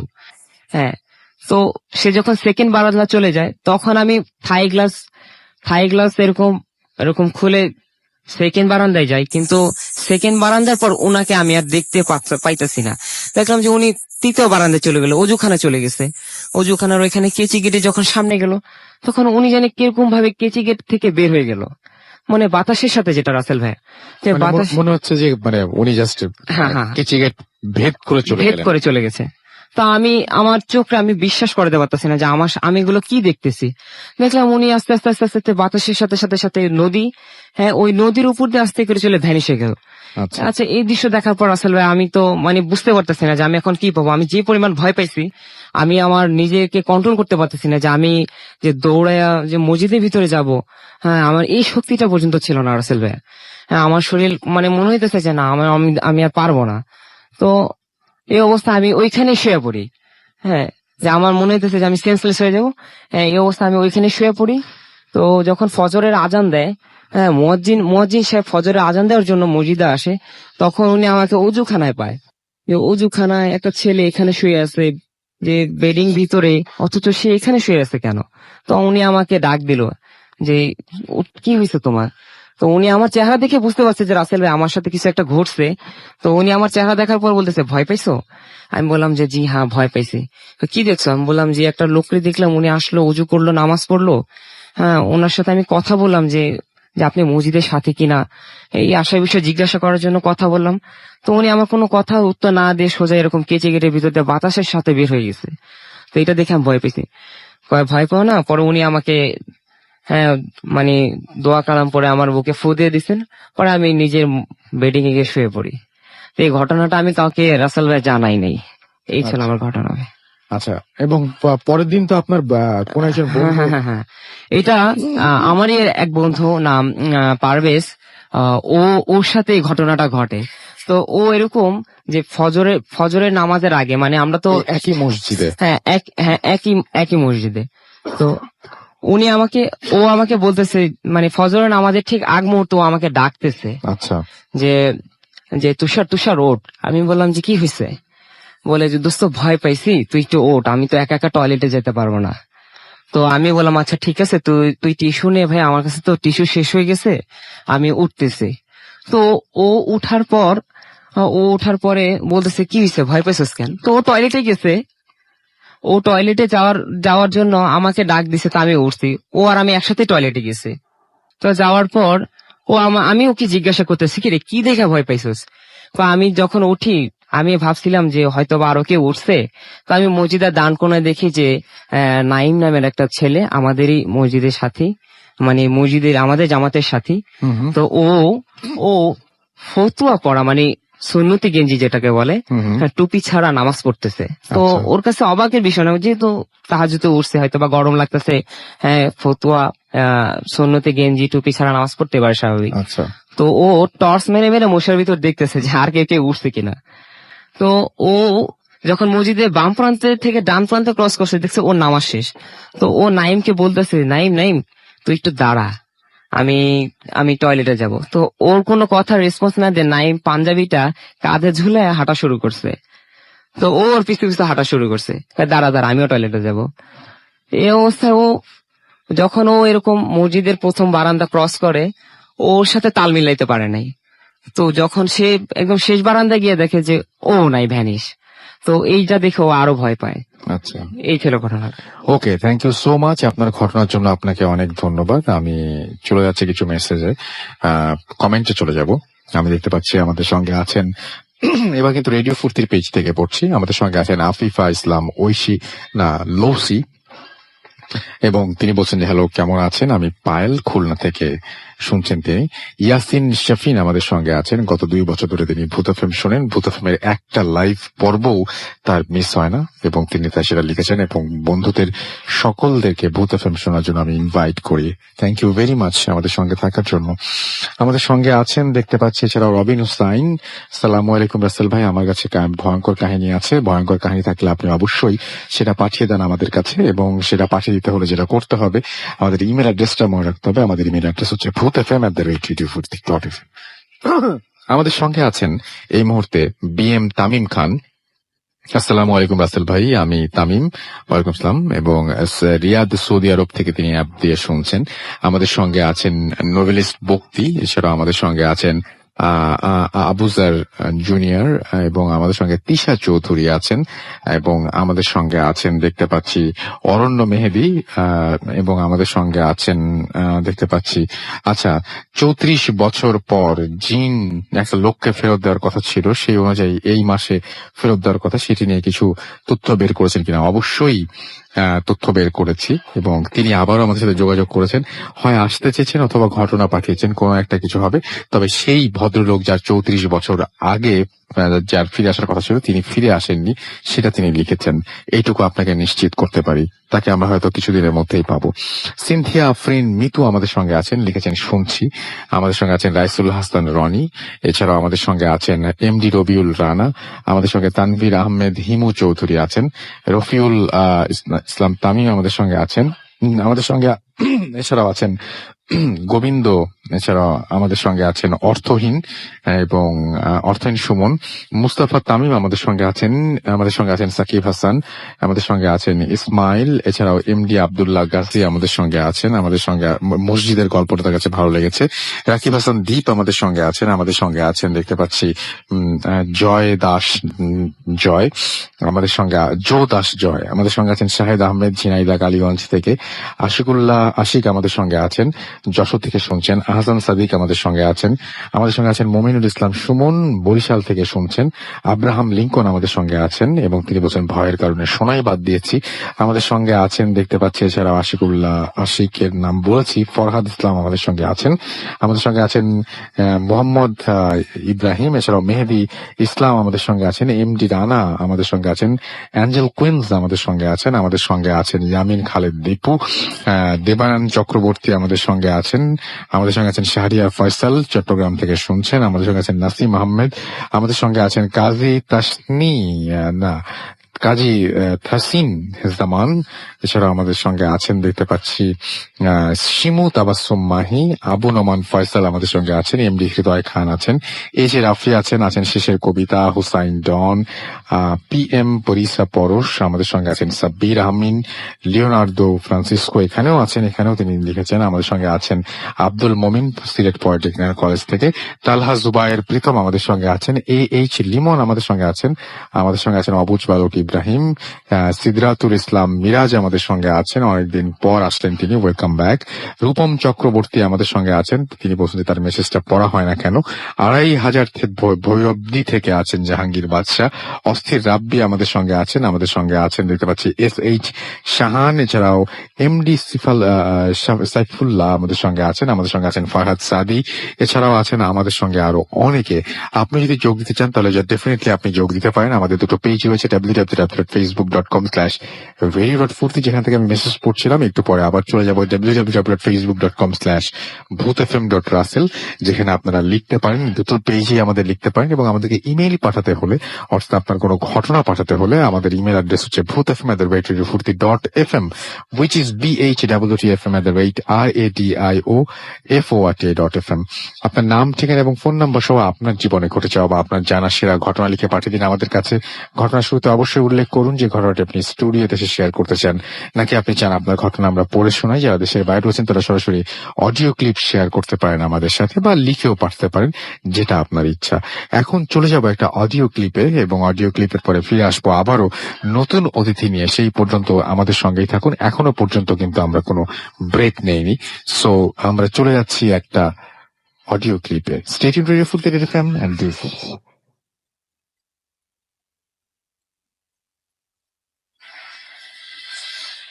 হ্যালো রাসেল ভাই, আসসালামু আলাইকুম। আমার নাম সিয়াদ মাহমুদ সালমান পরাগ। আমি এই মুহূর্তে অস্ট্রেলিয়ার তাসমানিয়া প্রদেশে থাকছি।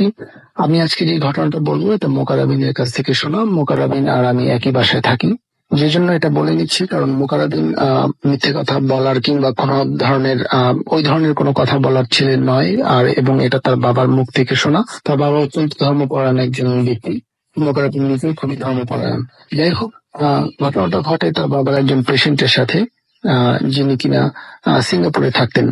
সিঙ্গাপুরে তিনি ছিলেন বেশ কয়েকদিন, মানে বেশ কিছু বছর যাবত। কিন্তু এই ঘটনা ঘটার পর তিনি সিঙ্গাপুর থেকে বাংলাদেশে ফেরত আসেন এবং মোকাররমের বাবার সাথে দেখা করেন এবং তার কাছ থেকে ওষুধ এবং মানসিক সাহায্য চান। তখনই ঘটনাটা জানা। সিঙ্গাপুরে তিনি যখন থাকতেন, তিনি একটি বহুতল ভবনে থাকতেন, 14 তলায় তিনি থাকতেন। তো প্রায় তিনি কিছু দুঃস্বপ্ন দেখা শুরু করেন। সেই দুঃস্বপ্নের মধ্যে তিনি দেখতেন যে তার কোনো প্রাণীর সাথে অনেক ধরনের প্রাণীর সাথে তার প্রচন্ড লড়াই হতো, মারামারি হতো, এই ধরনের কিছু দুঃস্বপ্ন আর কি। এবং তার যখন ঘুম ভাঙতো, সে দুঃস্বপ্নে যে সমস্ত আঘাত তাকে করা হতো, সেই আঘাতের চিহ্নগুলো তার শরীরে থাকতো। এবং একদিন এমন হয় যে কোনো একটা ভয়ানক প্রাণীর সাথে তার লড়াই হতে থাকে এবং মারামারির এক পর্যায়ে প্রাণীটা তার পিঠে আঁচড় দেয় এবং তার ঘুম সাথে সাথে ভেঙে যায় ব্যথায়। এবং তারপর তিনি আয়নার সামনে গিয়ে দেখেন যে তার পিঠে বড় বড় নখের একদম 3টা রক্তাক্ত আঁচড়।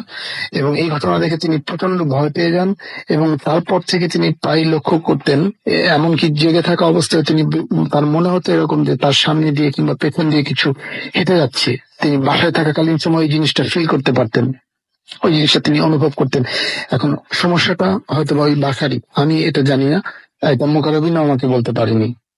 তো যাই হোক, এরকম তিনি প্রায় এরকম দুঃস্বপ্ন দেখতে থাকেন। কিন্তু সবচেয়ে ভয়ানক ঘটনাটা যেদিন ঘটে, এই ঘটনার পরই তিনি সিদ্ধান্ত নেন যে তিনি আর সিঙ্গাপুরে থাকবেন না।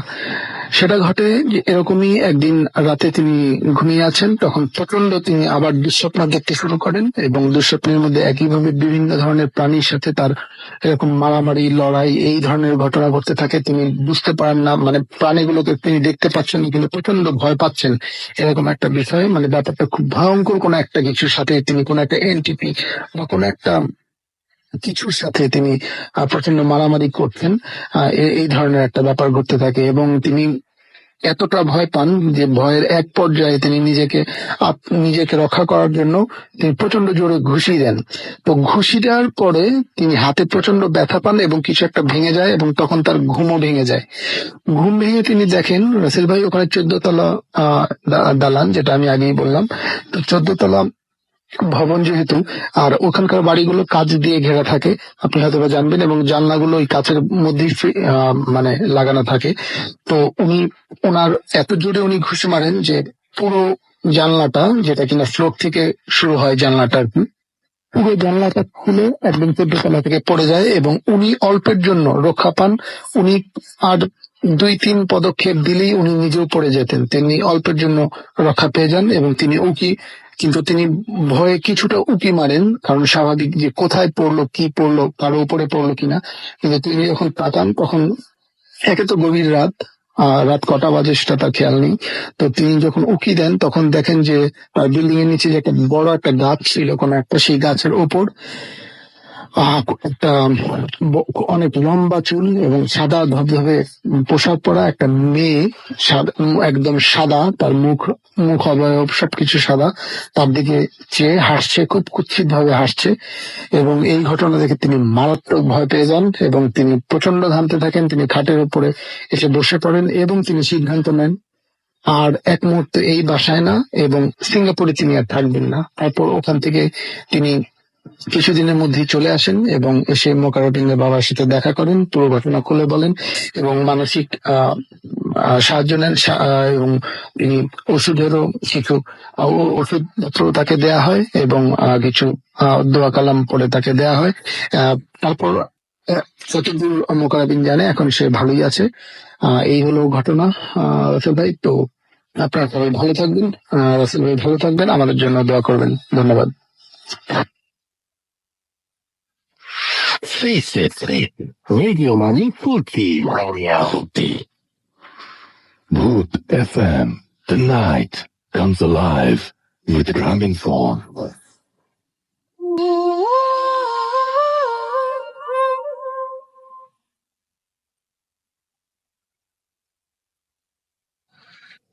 Yes, the night comes alive with Graminphone. You are listening to Radio Fruity FM.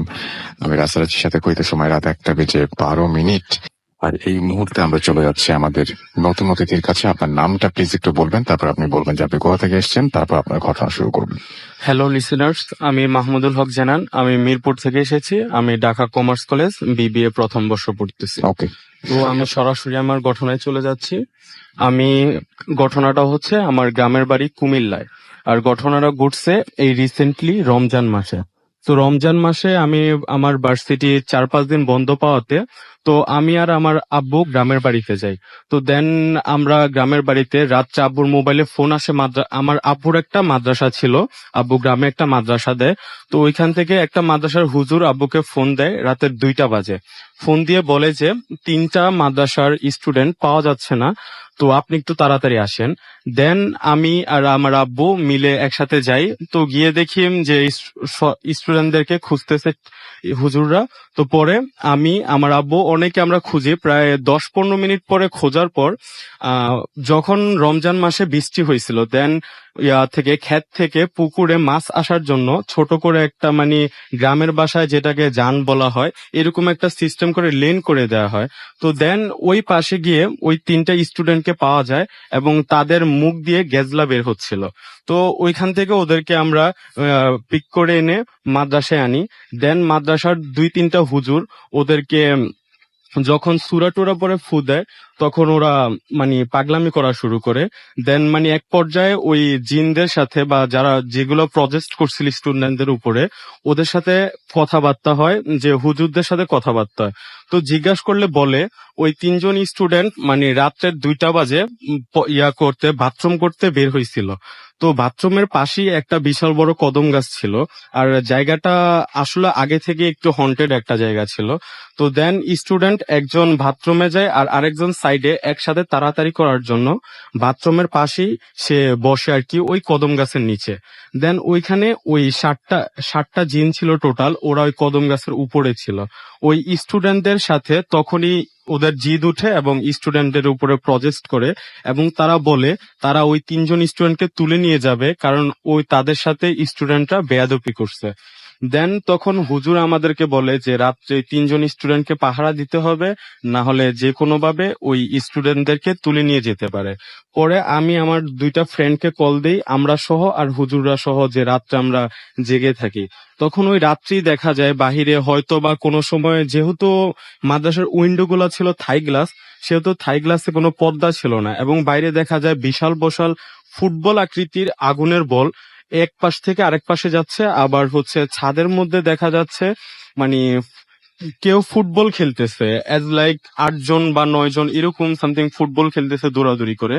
দেন আর কতক্ষণ পরেই দরজাতে, যেহেতু স্টিলের দরজা ছিল, ভীষণ জোরে বিকট শব্দ করতেছে। আর মানে 4-5টা জন্তু যেমন শিয়াল, কুকুর, এগুলো সাউন্ড মিলিয়ে লাইক একটা যদি সাউন্ড তৈরি হয় কম্বিনেশন করে, মানে যেরকম ওইরকম অদ্ভুত টাইপ সাউন্ড হচ্ছে। তো আমাদের ওই রাত আমরা না ঘুমিয়ে পার করি। তো দেন সকাল হয়, সকালে আমরা একজন বড় হুজুরকে ডেকে নিয়ে আসি থেকে, বাহির থেকে। তো উনি আসার পর স্টুডেন্টকে সূরা টুরা পড়ে, তখন ওই জিনদের সাথে কথা বলে। জিনরা বলে ওরা নাকি 7টা হিন্দু জিন ছিল, জিনগুলা হিন্দু।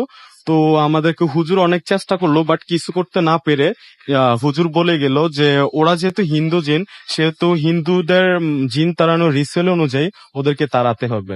তো আমরা পরে একজন হিন্দু তান্ত্রিক নিয়ে আসি, তিনি কামরূপ কামাখ্যা থেকে প্রসিদ্ধ নামে সবার লোক মুখে শোনা যায়। তো তিনি দেন আসেন, আসার পর তিনি একটা কাগজের মধ্যে বুডু টাইপ একটা চিত্র আঁকে, লাইক একটা ফুল পাপেট।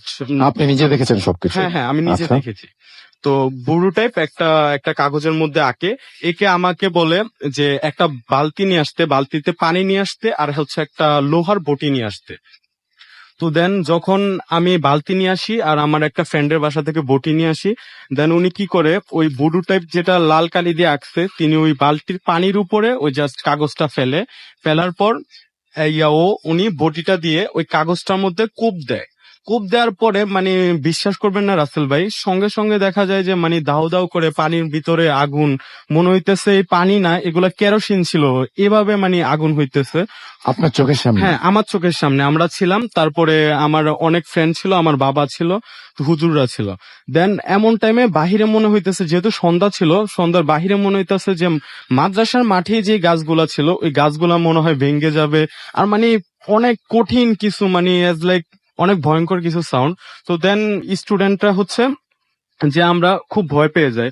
তখন যে তান্ত্রিক ছিল, মানে যে উনি রিচুয়াল অনুযায়ী করতেছিল, উনি বলতেছে যে উনি ওইখান থেকে টোটাল 7টা জিন ছিল হিন্দু জিন, ওইখান থেকে 3টা জিনকে উনি মেরে ফেলছে, আর 4টা জিন পালায় গেছে, ওদেরকে মারতে পারে নাই। দেন উনি কিছু তাবিজ দিয়ে যায় যেগুলা বলে এরকম সমস্যা হবে না। কিন্তু নেক্সট টাইম রাসেল ভাই, যে সবচেয়ে খারাপ দিক হলো এই সমস্যাটা তখনও কাটে নাই, নেক্সট টাইমও সমস্যা হতে হয়। এর মধ্যে হচ্ছে একটা সমস্যার কথা আপনাকে বলি, তৃতীয় দিন আবার একটা ছেলে, ওরা খেলতেছে, খেলার মাঝখান দিয়ে একটা ছেলে হঠাৎ করে দৌড় দেয়, দৌড় দিয়েও গাছে উঠে যায়। তো সেখান থেকে ওকে নামানো হয়, নামানোর পরে ওকে মানে হুজুরা জিজ্ঞাসা করতেছে কি হয়েছে। দেন ও তখন প্রজেক্ট ছিল। তখন আমরা কি করি, তখন ওর মুখ থেকেই শোনা যায়, বলতেছে আমি, আমার পাশে একটা গ্রাম আছে পিলগিরি গ্রাম, আমাকে ওই গ্রামে নিয়ে দে, আমি একজনের ক্ষতি করব, ও আমার জিদ উঠাইছে জন্য ওর ক্ষতি করব। সমাধান হয় কিভাবে তারপরে? তো রাসেল ভাই, সত্যি কথা বলতে জিনিসটা এখনো সমাধান হয় নাই, মানে ইয়ার মধ্যেই আছে যে এখনো এই জিনিসগুলো হচ্ছে হয়তো। আপনারা এই মাদ্রাসাটা কোথায় ভাইয়া? এই মাদ্রাসাটা হচ্ছে কুমিল্লার বরুড়া থানার কৃষ্ণপুর গ্রামে। তার মানে সবাই এই ঘটনাটা হ্যাঁ, নিশ্চয়ই হ্যাঁ, সবাই এই শুনতে পেলেন। ঘটনাটা তো জানে। যারা শুনছেন তা চাইলে সেখান থেকে খবর নিতে পারেন, এবং এটা একটা চলমান ঘটনা, এই ঘটনার এখনো কোনো সমাধান হয়নি। আমরা চলে যাব। জি বলেন। আমার গ্রামে এই ঘটনাটা খুবই প্রচলিত প্রচলিত আছে, একটা এবং ঘটনা। সবাই জানে। জি, থ্যাংক ইউ সো মাচ, আপনাকে অনেক ধন্যবাদ আপনার Thank you, ঘটনার জন্য। রাসেল ভাই। You are most welcome. অনেক কষ্ট করে এসেছেন এবং ঘটনা শেয়ার করলেন। আমরা চলে যাব আমাদের পরবর্তী অতিথির কাছে, যিনি দ্বিতীয় অতিথি আমাদের, তার দ্বিতীয় ঘটনায় আমরা যাব। আশা করছি এই ঘটনাটি আপনাদের ভালো লাগবে। এই ঘটনাটি প্রথম ঘটনার সাথে একটু রিলেশন আছে। আপনার নামটা একটু বলেন, যেহেতু সবাই মানে কেউ আমাদের দেখতে পাচ্ছেন না, সুতরাং নামেই পরিচয়, একটু নামটা প্লিজ বলবেন। রসুল ভাইয়া, আমাকে আবার সুযোগ দেওয়ার জন্য। আমি তুষার আহমেদ, মেহেরপুর থেকে বলতেছি। জি। রাসেল ভাইয়া, তো ঢাকা শহরে মোটামুটি যে 3 দিনের জামাত যায় বিভিন্ন মসজিদ থেকে, হুম। 3 দিনের জামাত যায়। তো আমাদের মসজিদ থেকে মিরপুরে হালকার ভিতরে রোগ হয় এরকম একটা জামাত। ওই জামাতে আমি 3 দিনের জন্য বের হই। তো এই জামাতটা রোগ পড়ে হচ্ছে মিরপুর বুদ্ধিজীবী কবরস্থান জামে মসজিদ। আচ্ছা। তো ওই মসজিদের জামাতে আমাদের এক সাথী ছিল পরিচিত। তো ওই ভাইয়ের কাছে আমি মানে কথা এমনি যে বলতেছি যে কবরের পরিবেশ দেখে ভাইয়া ভয় লাগে, আপনি কি কখনো এরকম ফিলিংস হয়েছে? আমি তো এরকম চিল্লার জামাতে গিয়ে এরকম এরকম জিনের আকৃতি, হয়তো বা জিনই এরকম এক বৃদ্ধ লোককে দেখতে পাইছি। তো তার আচরণ আমার কাছে অস্বাভাবিক লাগছে। হ্যাঁ, তুমি যা দেখছো তোমার ঘটনা অনুযায়ী এটা জিন, কিন্তু তুমি তো একটা জিন দেখছো, কিন্তু আমরা এরকম একটা জিনের জামাতের সাথে ছিলাম। তো আমি আর কাছে মানে আমার কাছে রাস্তাটা খুব ভালো লাগে যে কথাটা। পরে ওনার কাছে আমি বিস্তারিত শুনি। দেন ওই জামাতে নাকি আমার ভাইও ছিল, যেটা আমি জানতাম না যে আমার ভাইয়ের জামাতে এই ঘটনাটা ঘটছে। পরবর্তীতে আমি আমার ভাইয়াকে জিজ্ঞাসা করি, উনি বলে যে হ্যাঁ আমাদের সাথে এই ঘটনাটা ঘটছে। রাসেল ভাই, এই ঘটনাটা 2015 সালে শীতকালে হয়, যে তো বিশ্ব টঙ্গী ইজতেমা হয়, তো ওইখান থেকে একটা জামাত বের হয় আমাদের হালকার। ওই জামাতে 16 জন সাথী ছিল। ওই জামাতটা আপনার রোগ হয় সিলেটের সুনামগঞ্জের সুরমা নদীর তীরে কোনো আশেপাশের ইউনিয়নে। তো জামাত জামাতটা একটা ছোট মসজিদ দিকে ওঠে রাসেল ভাইয়া। আমার ঠিক খেয়াল নাই, ভাইয়ের কাছে জিজ্ঞাসা করি নাই যে কততম দিন চলতেছে বা যে কয়দিন পার হয়েছে, এরকম কোনো কিছু বলে নাই। তো রাসেল ভাইয়া, যে মসজিদটার বিবরণ দিই, যে মসজিদের ভিতরে এই ঘটনাটা ঘটছে রাসেল ভাইয়া, যে মসজিদটা বেশি বড় না রাসেল ভাইয়া, যে ভিতর যে অংশটা, ওই অংশটায় বেশি হলে রাসেল ভাই 3 কাতার হবে। আর হুম। প্রত্যেকটা কাতারে মনে করেন ভাইয়া যে 20 থেকে 25 জন খাড়া নামাজ পড়তে পারবে। তো আচ্ছা। এরকম একটা মসজিদ, মানে 3টা কাতার মাত্র। আর বাইরে একটা ছোট বারান্দা, হ্যাঁ, আর পুরাটা এরকম গ্রিল করা। তো শীতকাল যেহেতু রাসেল ভাইয়া, সবাই মোটামুটি দেখা যায় যে যে মানে আর্লি আর্লি 3টা ওয়াক্ত 5 ঘন্টার ভিতরে হয়ে যায়। তো দেখা যায় যে ঈশা নামাজটা রাসেল ভাইয়া 7:30টায় শুরু হয়, 8টার ভিতরে শেষ হয়ে যায়। অন্যান্য আমল মোটামুটি 8:30টার ভিতরে কমপ্লিট হয়ে যায়। তো খাওয়া দাওয়া শেষ। এখন এমন একটা অঞ্চল রাসেল ভাই, এমন একটা স্থানে গিয়ে জামাতটা পৌঁছাইছে ওই মসজিদের আশেপাশে, যে কোনো দোকান নাই, হ্যাঁ, বাড়ি ঘর কম। দেখা যায় যে যে ওই এলাকায় হ্যাঁ খুব কম মানুষই জামাতের সহিত নামাজ পড়ে। দেখা যায় যে জোহরের নামাজের সময় একজন, কিংবা আসরের নামাজের সময় একজন। হ্যাঁ, দেখা যায় এমনও হয়েছে যে ফজরের নামাজের সময় শুধু ইমাম সাহেব আসছেন, উনি আজান দিচ্ছেন, উনি নামাজ পড়েছেন, যে লোক সংখ্যক খুব খুব কম। কম লোকই আসে। হুম হুম। তো তো ওই রাসেল ভাইয়া, ওই হ্যাঁ ওই জামাতটা যখন ওই রাতটা স্টে করে মসজিদের ভিতর, বেশিক্ষণ না, দশটাও বাজে না। তো ওনারা খাওয়া দাওয়া শেষ, মোটামুটি সবাই, মসজিদ ছোট, আর শীতকালের দেখা যায় যে জামাতের বেডিং গুলা তুলনামূলক বড় হয়। তো 3 কাতার দেখা যায় যে প্রথম 2টা কাতার আগেই ফিল আপ হয়ে গেছে। হ্যাঁ, যে এরকম প্রথম যে কাতারটা ছিল, ওই কাতারটা একটু ফাঁকা আছে। তো আমির সাহেব আর আমার ভাই, তো ওনারা একই মসজিদের সাথে ছিল বলে, যা আমির সাহেব আর আমার ভাই ঘুমাই নাই, মানে বেডিং ফালাইছে। হ্যাঁ, বেডিং ফালাই একটু আপোষে কথাবার্তা বলতেছে। তো এই সময় রাসেল ভাইয়া, ওনারা খেয়াল করেন যে বাইরে মনে হয় প্রচন্ড ঝড় হইতেছে, হ্যাঁ, প্রচন্ড বাতাস বইতেছে। তো ওনারা আপোষে বলা বলি করতেছে, কি রে, শীতকালে, হ্যাঁ, বাইরে এত কুয়াশা, কিন্তু এরকম ঝড় হইতেছে, বাতাস বইতেছে। তো এই কথা বলতে না বলতে ভাইয়া, তারা টের পাইলো যে যে মসজিদ তো টিনের ছিল ভাইয়া, যার কারণে দেখা যেতেছে যে প্রচন্ড মনে হইতেছে যে শিলাবৃষ্টি যেভাবে পড়ে, এইভাবে মাটির গোলা পড়তেছে। তো তখনও সাথীরা পরিপূর্ণভাবে ঘুমায় নাই। হ্যাঁ, কেউ জাগনা আছে, কেউ হয়তোবা ঘুমাইছে কাঁচা ঘুম। তো সবাই এরকম জায়গায় গেছে। তো যখন এরকম ঢেলা পড়তেছে এরকম মসজিদের টিনের উপর, তো সবাই এরকম উঠা বসছে যে কি হইতেছে। তো এই অবস্থা হঠাৎ করে তারা টের পেলো যে মসজিদের যে বারান্দায় তারা এরকম খেদমতে পাতিল গুলা ইউজ করে রাসেল ভাইয়া রান্না বান্নার জন্য, সেই পাতিল গুলা নিয়ে কারা জানে এরকম আসাদ দিতেছে। প্রত্যেকটা পাতিল আসাদ দিতেছে, আর ঝনঝন করে এরকম ফ্লোরের ভিতর শব্দ হইতেছে। তো এরকম আর জোরে জোরে আওয়াজ করতেছে, কে কারা আসছে মসজিদের ভিতর, মসজিদ কি থাকা খাওয়ার জায়গা নাকি, এরকম জোরে জোরে এরকম শোরগোল করতেছে যে কি করতেছে মানুষ। হ্যাঁ, মসজিদের ভিতরে আগুন ধরে রান্না বান্না করতেছে, এরা কারা, এরকম ঝগড়া করতেছে মানে আপোষে অনেক লোক। তো এই কথা বলতে না বলতে রাসেল ভাই, কেউ হয়তো বা ভিতর থেকে এরকম একটা ধাক্কা দিছে মসজিদের কাঠের দরজা। ধাক্কা দেওয়ার সাথে সাথে রাসেল ভাই দরজা খুলে যায়। সমস্ত সাথীরা ভয় পেয়ে যায় রাসেল ভাইয়া। তো এরকম ওরাই আপোষে বলা বলি করতেছে, খাড়া আজকে দেখে নিমো, আমি আগে ঢুকুম, কয় না আমি আগে ঢুকুম না, তুই আগে ঢোক, হ্যাঁ আমি আগে ঢুকুম, হ্যাঁ ওরে দেখে নিমো, খাড়া আমি ঢুকতেছি। তো আমির সাহেব আর আমার ভাইয়া মেম্বার বরাবর যে প্রথম কাতারে ছিল, তো তারা এরকম তাদের বেডিং নিয়ে, হ্যাঁ, দ্রুত রাসেল ভাইয়া প্রথম কাতারের 2 প্রান্তে চলে যায়। হ্যাঁ, তো তারা এরকম এত ভয় পায়। তো তারা এরকম মসজিদের ভিতর ঢোকে। হ্যাঁ, ঢোকার পর এরকম শোরগোল করা শুরু করে। তো এই অবস্থা আমির সাহেব যে জামাতের, তো উনি সাহস করে একটা কথা বলে বসে, তো দেখেন, মসজিদ আল্লাহ তালার ঘর, ফেরেশতাদের পরিবেশ, জান্নাতের বাগান। হ্যাঁ, মসজিদ আল্লাহ তালার ঘর, ফেরেশতাদের পরিবেশ, জান্নাতের বাগান, আর আমরা আল্লাহ রাস্তার মেহমান। হ্যাঁ, আমরা আল্লাহ রাস্তার মেহমান। আমরা আল্লাহ রাস্তায় আছি, যার কারণে আল্লাহ তাআলা আমাদের দোয়া বনী ইসরায়েলের নবীদের মতো কবুল করবে। আর তোমরা যদি আমাদের কোনো ক্ষতি করো, তোমরা যদি আমাদের কোনো ক্ষতি পৌঁছানোর চেষ্টা করো, তাহলে আমরা তোমাদেরকে বরদোয়া দেব। হ্যাঁ, আর আমাদের দোয়া বনী ইসরায়েলের নবীদের মতো কবুল হবে। তো এই কথা বলার পর রাসেল ভাইয়া, হ্যাঁ, মসজিদটা একটু চুপ হয়ে গেছে। চুপ হয়ে যাওয়ার পর রাসেল ভাইয়া কিছুক্ষণ পরে তারা টের পেতেছে যে কেউ হয়তো বা নামাজ পড়াইতেছে। হ্যাঁ, জোরে জোরে নামাজ পড়াইতেছে। একটা কাতার হয়ে গেছে রাসেল ভাইয়া। তো আমি ভাইয়াকে জিজ্ঞাসা করলাম যে ভাই আপনি কিভাবে বুঝলেন যে কাতার হয়ে গেছে? তো বললো দেখো, তো যেহেতু আমার বেডিংটা একদম কোনায় ছিল, মসজিদের ডান প্রান্তে, তো কেউ যদি আমার বেডিং এর উপর পাড়া দেয় তাহলে অবশ্যই আমি বুঝতে পারবো যে হ্যাঁ আমার বেডিং এর উপর পাড়া দিয়ে খাড়ায় আছে। তো উনি বলতেছেন যে আমার মনে হচ্ছে আমার বেডিং এর উপর কেউ পাড়া দিয়ে খাড়ায় আছে। আমি বুঝতেছি যে কারো পা আমার বেডিং এর উপর পড়ে আছে। তো তারা নামাজ পড়লো রাসেল ভাইয়া, 2 রাকাত নামাজ পড়ে। আর কিছুক্ষণ পর তারা তেলাওয়াত শুরু করে।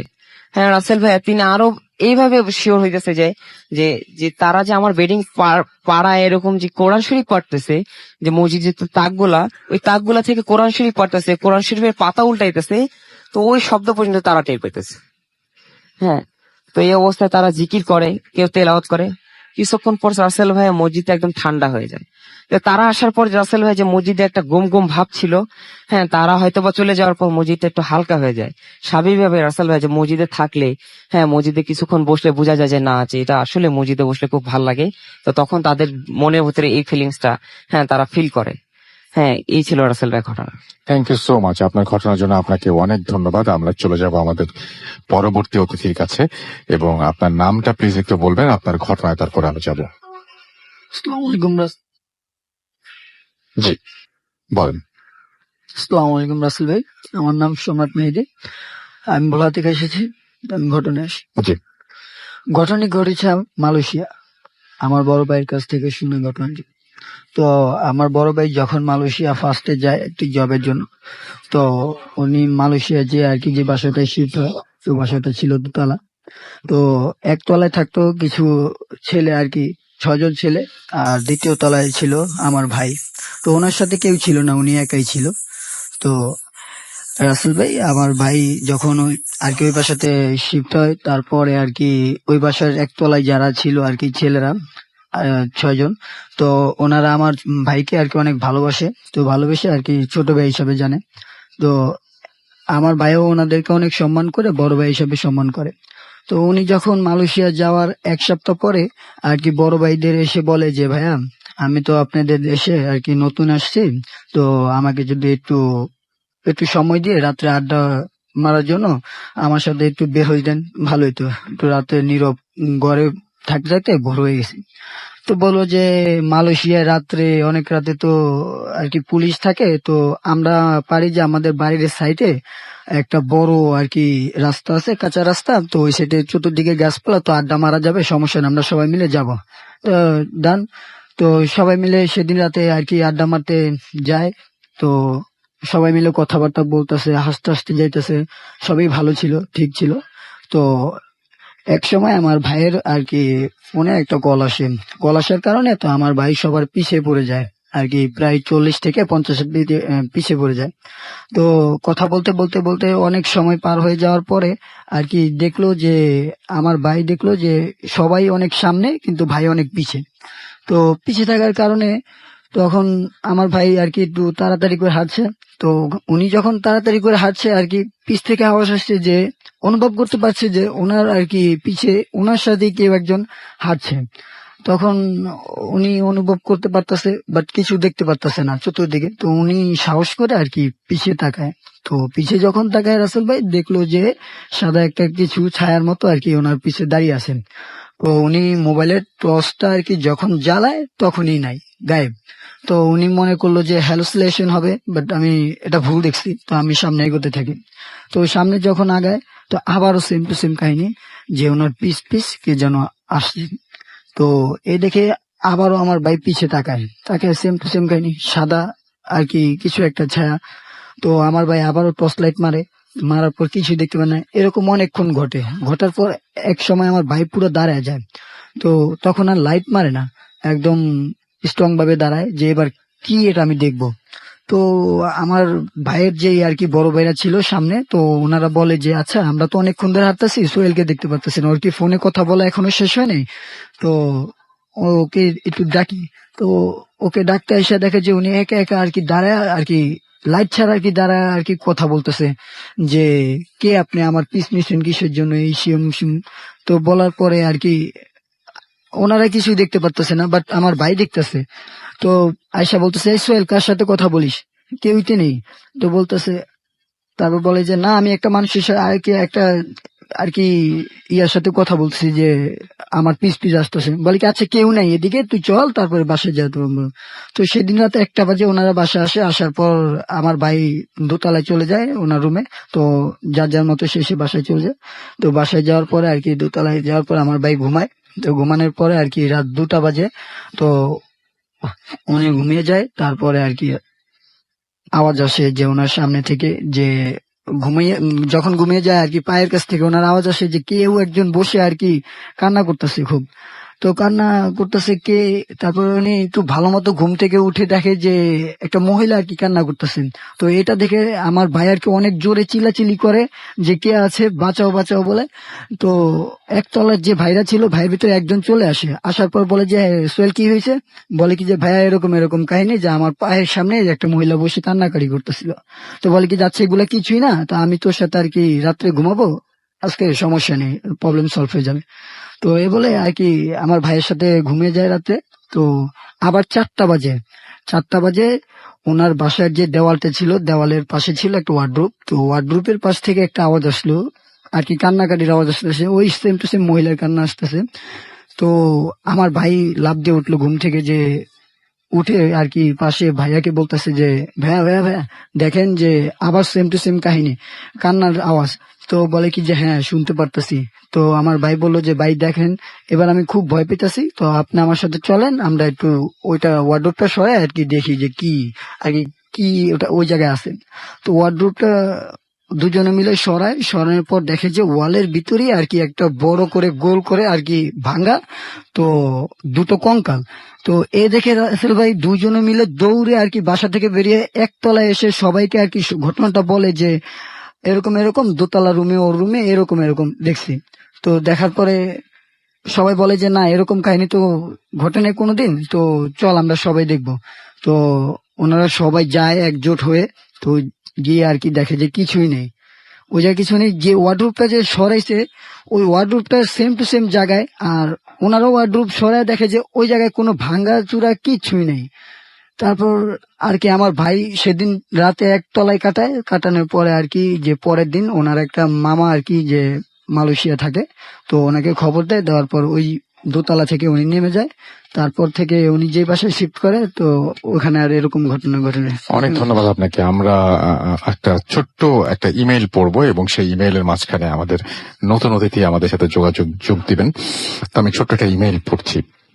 হ্যালো রাসেল ভাই, আসসালামু আলাইকুম। আমি রুম্মান, আমি যশোর জেলার সদর উপজেলা বেজপাড়া নামক একটি এলাকার বাসিন্দা। দূরত্ব এবং সময়ের অভাবে স্টুডিওতে এসে ঘটনা শেয়ার করা সম্ভব নয়। প্যারানরমাল বিষয়ে আমার কোনো অভিজ্ঞতা নেই। ঘটনাটি আমার বড় বোনের সাথে ঘটে। ঘটনাটি 2013 সালের মাঝামাঝি সময়ে ঘটে যাওয়া একটি ঘটনা। তার ভাষায় শেয়ার করছি। সেদিন প্রতিদিনের মতো পড়া শেষ করে আমি ঘুমিয়ে পড়ি। এক পর্যায়ে দেখলাম আমি ঘরের বারান্দায় দাঁড়িয়ে আছি। চাঁদের আলোয় বাইরেটা পরিষ্কার দেখা যাচ্ছে। চাঁদটা দেখার ইচ্ছে হতেই আকাশের দিকে তাকালাম। যা দেখলাম তা আমার দু চোখে বিশ্বাস করতে কষ্ট হচ্ছিল। চাঁদটির স্পষ্ট আলোয় আমি আরেকটি অস্পষ্ট কালো চাঁদ দেখতে পেলাম। কিছুক্ষণ হতবাক হয়ে তাকিয়ে থাকার পর শুনলাম কেউ আমাকে ডাকছে। একবার দুবার, বুঝতে পারলাম আম্মুর গলা। আমি ডাকে সাড়া দিয়ে ভেতরে গেলাম। দেখলাম আম্মু তার বিছানায় শুয়ে আছে। আম্মুর কাছে যেতেই অনেকটা ধমকের সুরেই বলল, এখনো জেগে কি করছিস, শুয়ে পড়। আমি বিষয়টা আম্মুকে বলতে গিয়েও বলতে পারলাম না। আমি আমার রুমে যাওয়ার উদ্দেশ্যে পা বাড়াতেই আম্মু বলল, কয়টা বাজে? আমি ঘড়িটা দেখলাম 1:50। বিষয়টি চিন্তা করতে করতে রুমে ঢুকেই জানালা দিয়ে আবার বাইরে তাকালাম। বলে রাখা ভালো যে আমার বোনের ঘরের জানালা থেকে কয়েক ফিট দূরে একটি পরিত্যক্ত ডোবা। ডোবাটির অপর প্রান্তে অনেক বছরের পুরনো দুটি শিশু গাছ অর্থাৎ রেইন ট্রি এবং কিছু পুরনো আমলের দুটো বাড়ি এবং তাতে অনেক বছর যাবৎ দুটি হিন্দু পরিবার বাস করছেন। আকাশের চাঁদ দুটোকে খোঁজার চেষ্টা করতেই পানিতে কিছু পড়ার শব্দ পেলাম। শব্দটা ডোবার দিক থেকেই মনে হতেই সেদিকে তাকালাম। চাঁদের আলোয় স্পষ্ট দেখতে পেলাম একটি কাকতাড়ুয়ার মতো অবয়ব ডোবার ওই প্রান্ত দিয়ে হেঁটে যাচ্ছে। অবয়বটি গাছের কাছে পৌঁছেই এদিকে ঘুরে তাকালো। জিনিসটিকে স্পষ্ট দেখতে পেলেও আমি যা শুনলাম তার জন্য মোটেও প্রস্তুত ছিলাম না। কাকতাড়ুয়াটি আমার দিকে তাকিয়ে বিকৃত স্বরে চিৎকার করে বলছে, 1টা নয় 3টা বাজে। ভয় পেয়ে ঘুম ভেঙে গেল। এতক্ষণ যা দেখলাম সবটা স্বপ্ন ছিল। মনে হতেই স্বস্তির নিঃশ্বাস ফেললাম।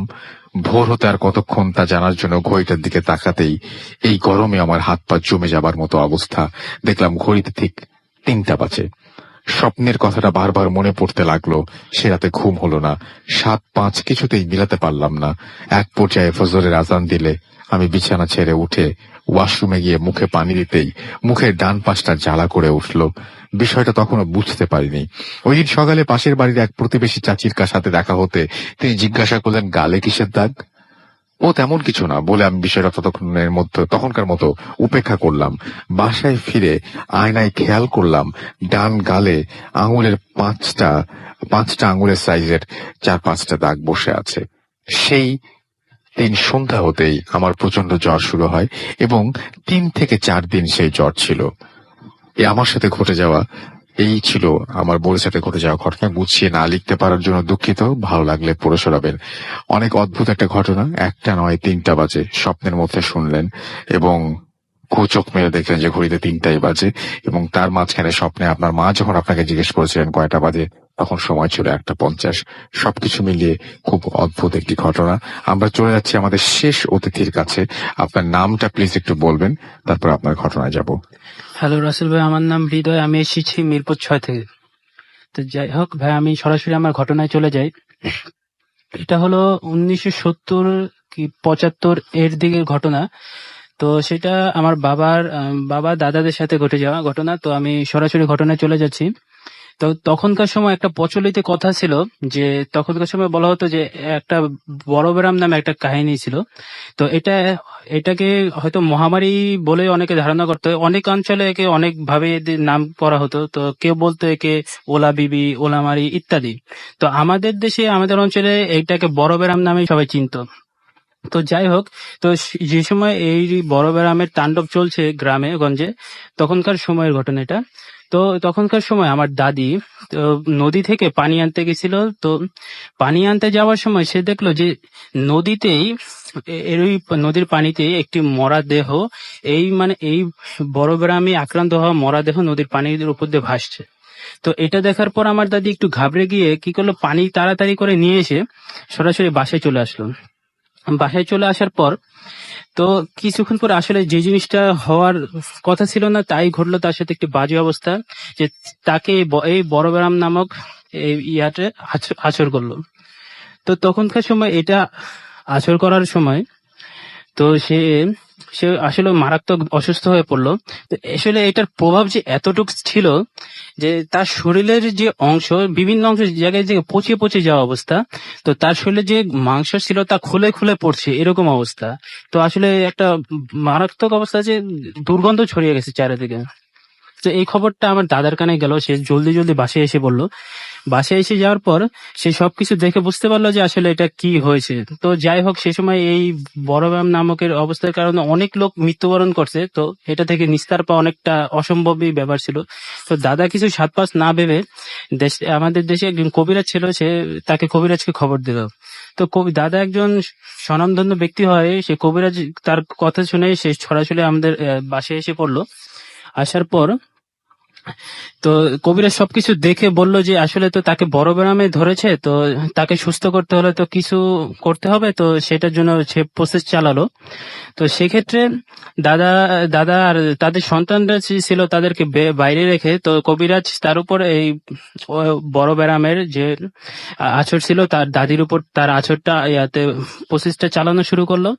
তো আছরটা করানোর পর দাদির উপর দিয়ে সে যে ওষুধটা দাদির উপর দিয়ে যেটা ছিল তা উপরে ওঠার দাদির উপর প্রসেস চালানোর পর সেটা দাদির উপর হাজির করানো হলো।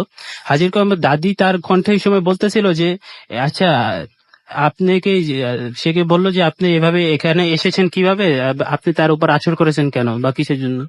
তো দাদি তার কণ্ঠে বলছিল যে সময় সে পানি আনতে গেছিল নদী থেকে, তো সে যে লাশটি নদীর উপর ভেসতে দেখছিল, তো দেখেই যে সে তাড়াহুড়ো করে চলে আসলো, এর সাথে লাশটির সাথে বড় বাম নামক জিনিসটা ছিল, সে দাদির সাথে চলে এসেছে। তো এখন সে বললো যে আপনি যেহেতু চলে এসেছেন, তো আপনি এখান থেকে কিভাবে যাবেন বা কি হয়ে যাবেন, তো আপনি বলেন আমাদের। সে বললো যে না, আমি কোনোভাবে যাব না, হয়তো আমি এদের বংশকে নির্বংশ করে দিয়ে তারপরে এখান থেকে চলে যাব। তবে এই কবিরাজ বললো যে না, তো এটা করলে তো হয় না, আপনি কিছু একটা করুন, হয়তো আপনি এখান থেকে কোনোভাবে চলে যান।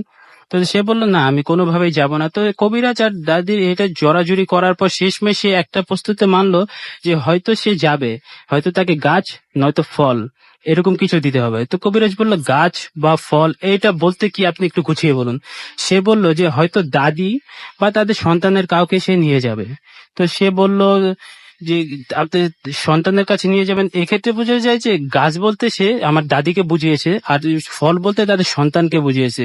এই বলতে বুঝিয়েছে হয়তো দাদিকে সে নিবে বা তাদের সন্তানের কারো একজনকে সে নিবে। তো সেক্ষেত্রে তো এটা দাদা শুনলো, এটা শোনার পর সে তো কোনোভাবে মানতে চাইলো না যে এটা কিভাবে সম্ভব। তো এরকম একজন সন্তানকে দিতে হবে বা দাদিকে দিতে হবে। সে বললো যে এর অন্য কিছু দিয়ে এটা কি কি সামলানো যায় না। কবিরাজকে দিয়ে বলালো যে তাহলে আপনি একটা কাজ করেন, তো আপনি যেসব গাছ বা ফল যে চেয়েছেন, তাহলে আপনি একে প্রাণের বদলে প্রাণ দিলে হয় না, যেমন গরু ছাগল ইত্যাদি, এই দিয়ে মানানোর চেষ্টা করলো তাকে। কিন্তু সে এক প্রখা যে সে যাবে না, হয়তো সে দাদিকে বা তাদের সন্তানের কাউকে নিবে। তো সেক্ষেত্রে আর কোনো কিছু না পেরে দাদা চেষ্টা করলো যে যেহেতু কোনো কিছু হয় না, তাহলে আর কি করার। তো সেই সময় আমার বাবারা 6 ভাই বোন ছিল, তারা যে সবার ছোট ছিল, যে পিছে সে দুধের সন্তান ছিল। তো দাদা চেষ্টা করলো যে সবার ছোট যে মেয়ে তাকেই দিবে সে। তো শেষমেশ তাকে বললো যে হ্যাঁ, সে তার মেয়েকে দিবে, কিন্তু এক শর্তে যে এই মেয়েকে দেওয়ার পর তার এখান থেকে সারা জীবনের জন্য চলে যেতে হবে, আর কোনো ক্ষতি করতে পারবে না সে। তো সে কথা দিল যে হ্যাঁ, আমি ক্ষতি করবো না। আর কবিরাজ বললো যে আপনি যে যাবেন, তো আমরা কিভাবে বুঝবো যে আপনি এখান থেকে চলে গেছেন বা কি আসে বিষয় আর থাকছেন না। সে বলল যে বাহিরে যে বাসার সামনে যে বড় গাছটি আছে, সে যাওয়ার সময় ওই গাছের থেকে বড় একটি ডাল ভেঙে পড়বে, আর এই ভেঙে পড়ার মাধ্যমে সে বুঝতে পারবে যে সে এই বাসা থেকে চলে গেছে।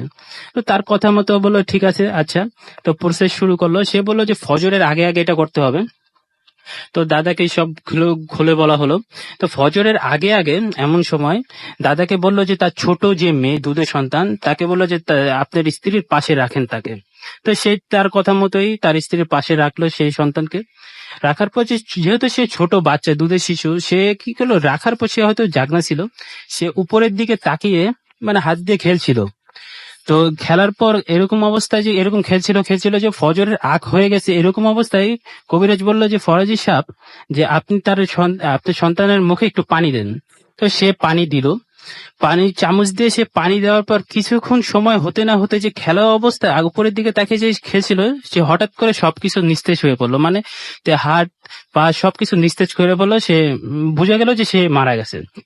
এরকম সে মারা যাওয়ার কিছুক্ষণ পরে একটা আজব ব্যাপার ঘটলো যে বাড়ির উঠানে যে বড় গাছটি ছিল, করই প্রজাতির যে গাছটি, তো সেই গাছের থেকে বিশাল বড় একটি ডাল মাটিতে ভেঙে পড়লো। আর এর কারণটা হচ্ছিল যে সে সময় কোনো ঝড় বৃষ্টি তুফান বা আশয় বিষয় এরকম কিছু আর ছিল না, কিন্তু এত বড় যে ডালটি যে কিভাবে মাটিতে ভেঙে পড়লো, এটাও আজব বিষয় ছিল। আর তারপরে সময়ের সাথে সাথে আমার দাদিও সুস্থ হয়ে গেছে, এইভাবে সুস্থ হয়ে গেছে। আর এই অবস্থা ছিল যে এই ব্যায়ামটি পরে যে গ্রামে গেছিল বা জানা গেছে যে গ্রামে গেছে, আসলে সেই গ্রামে অনেকটা ক্ষতিপূরণ দিতে হয়েছে সেই গ্রামের মানুষদেরও। Okay. এই ছিল আমার ঘটনা। থ্যাংক ইউ সো মাচ, আপনাকে অনেক ধন্যবাদ। আফসানা স্বর্ণা আমাদের সাথে আছেন রাজশাহী থেকে, আমাদের সঙ্গে আছেন ফারাবি রহমান, এছাড়াও আমাদের সঙ্গে গোলাম কিবরিয়া আছেন, ঢাকা থেকে শুনছেন তিনি। এমডি মাসুম বিল্লাহ আমাদের সঙ্গে আছেন, এমডি নূর সর্দার আমাদের সঙ্গে আছেন, রাজ খান আমাদের সঙ্গে আছেন, আমাদের সঙ্গে আছেন আবু নাহিদ নয়ন, আমাদের সঙ্গে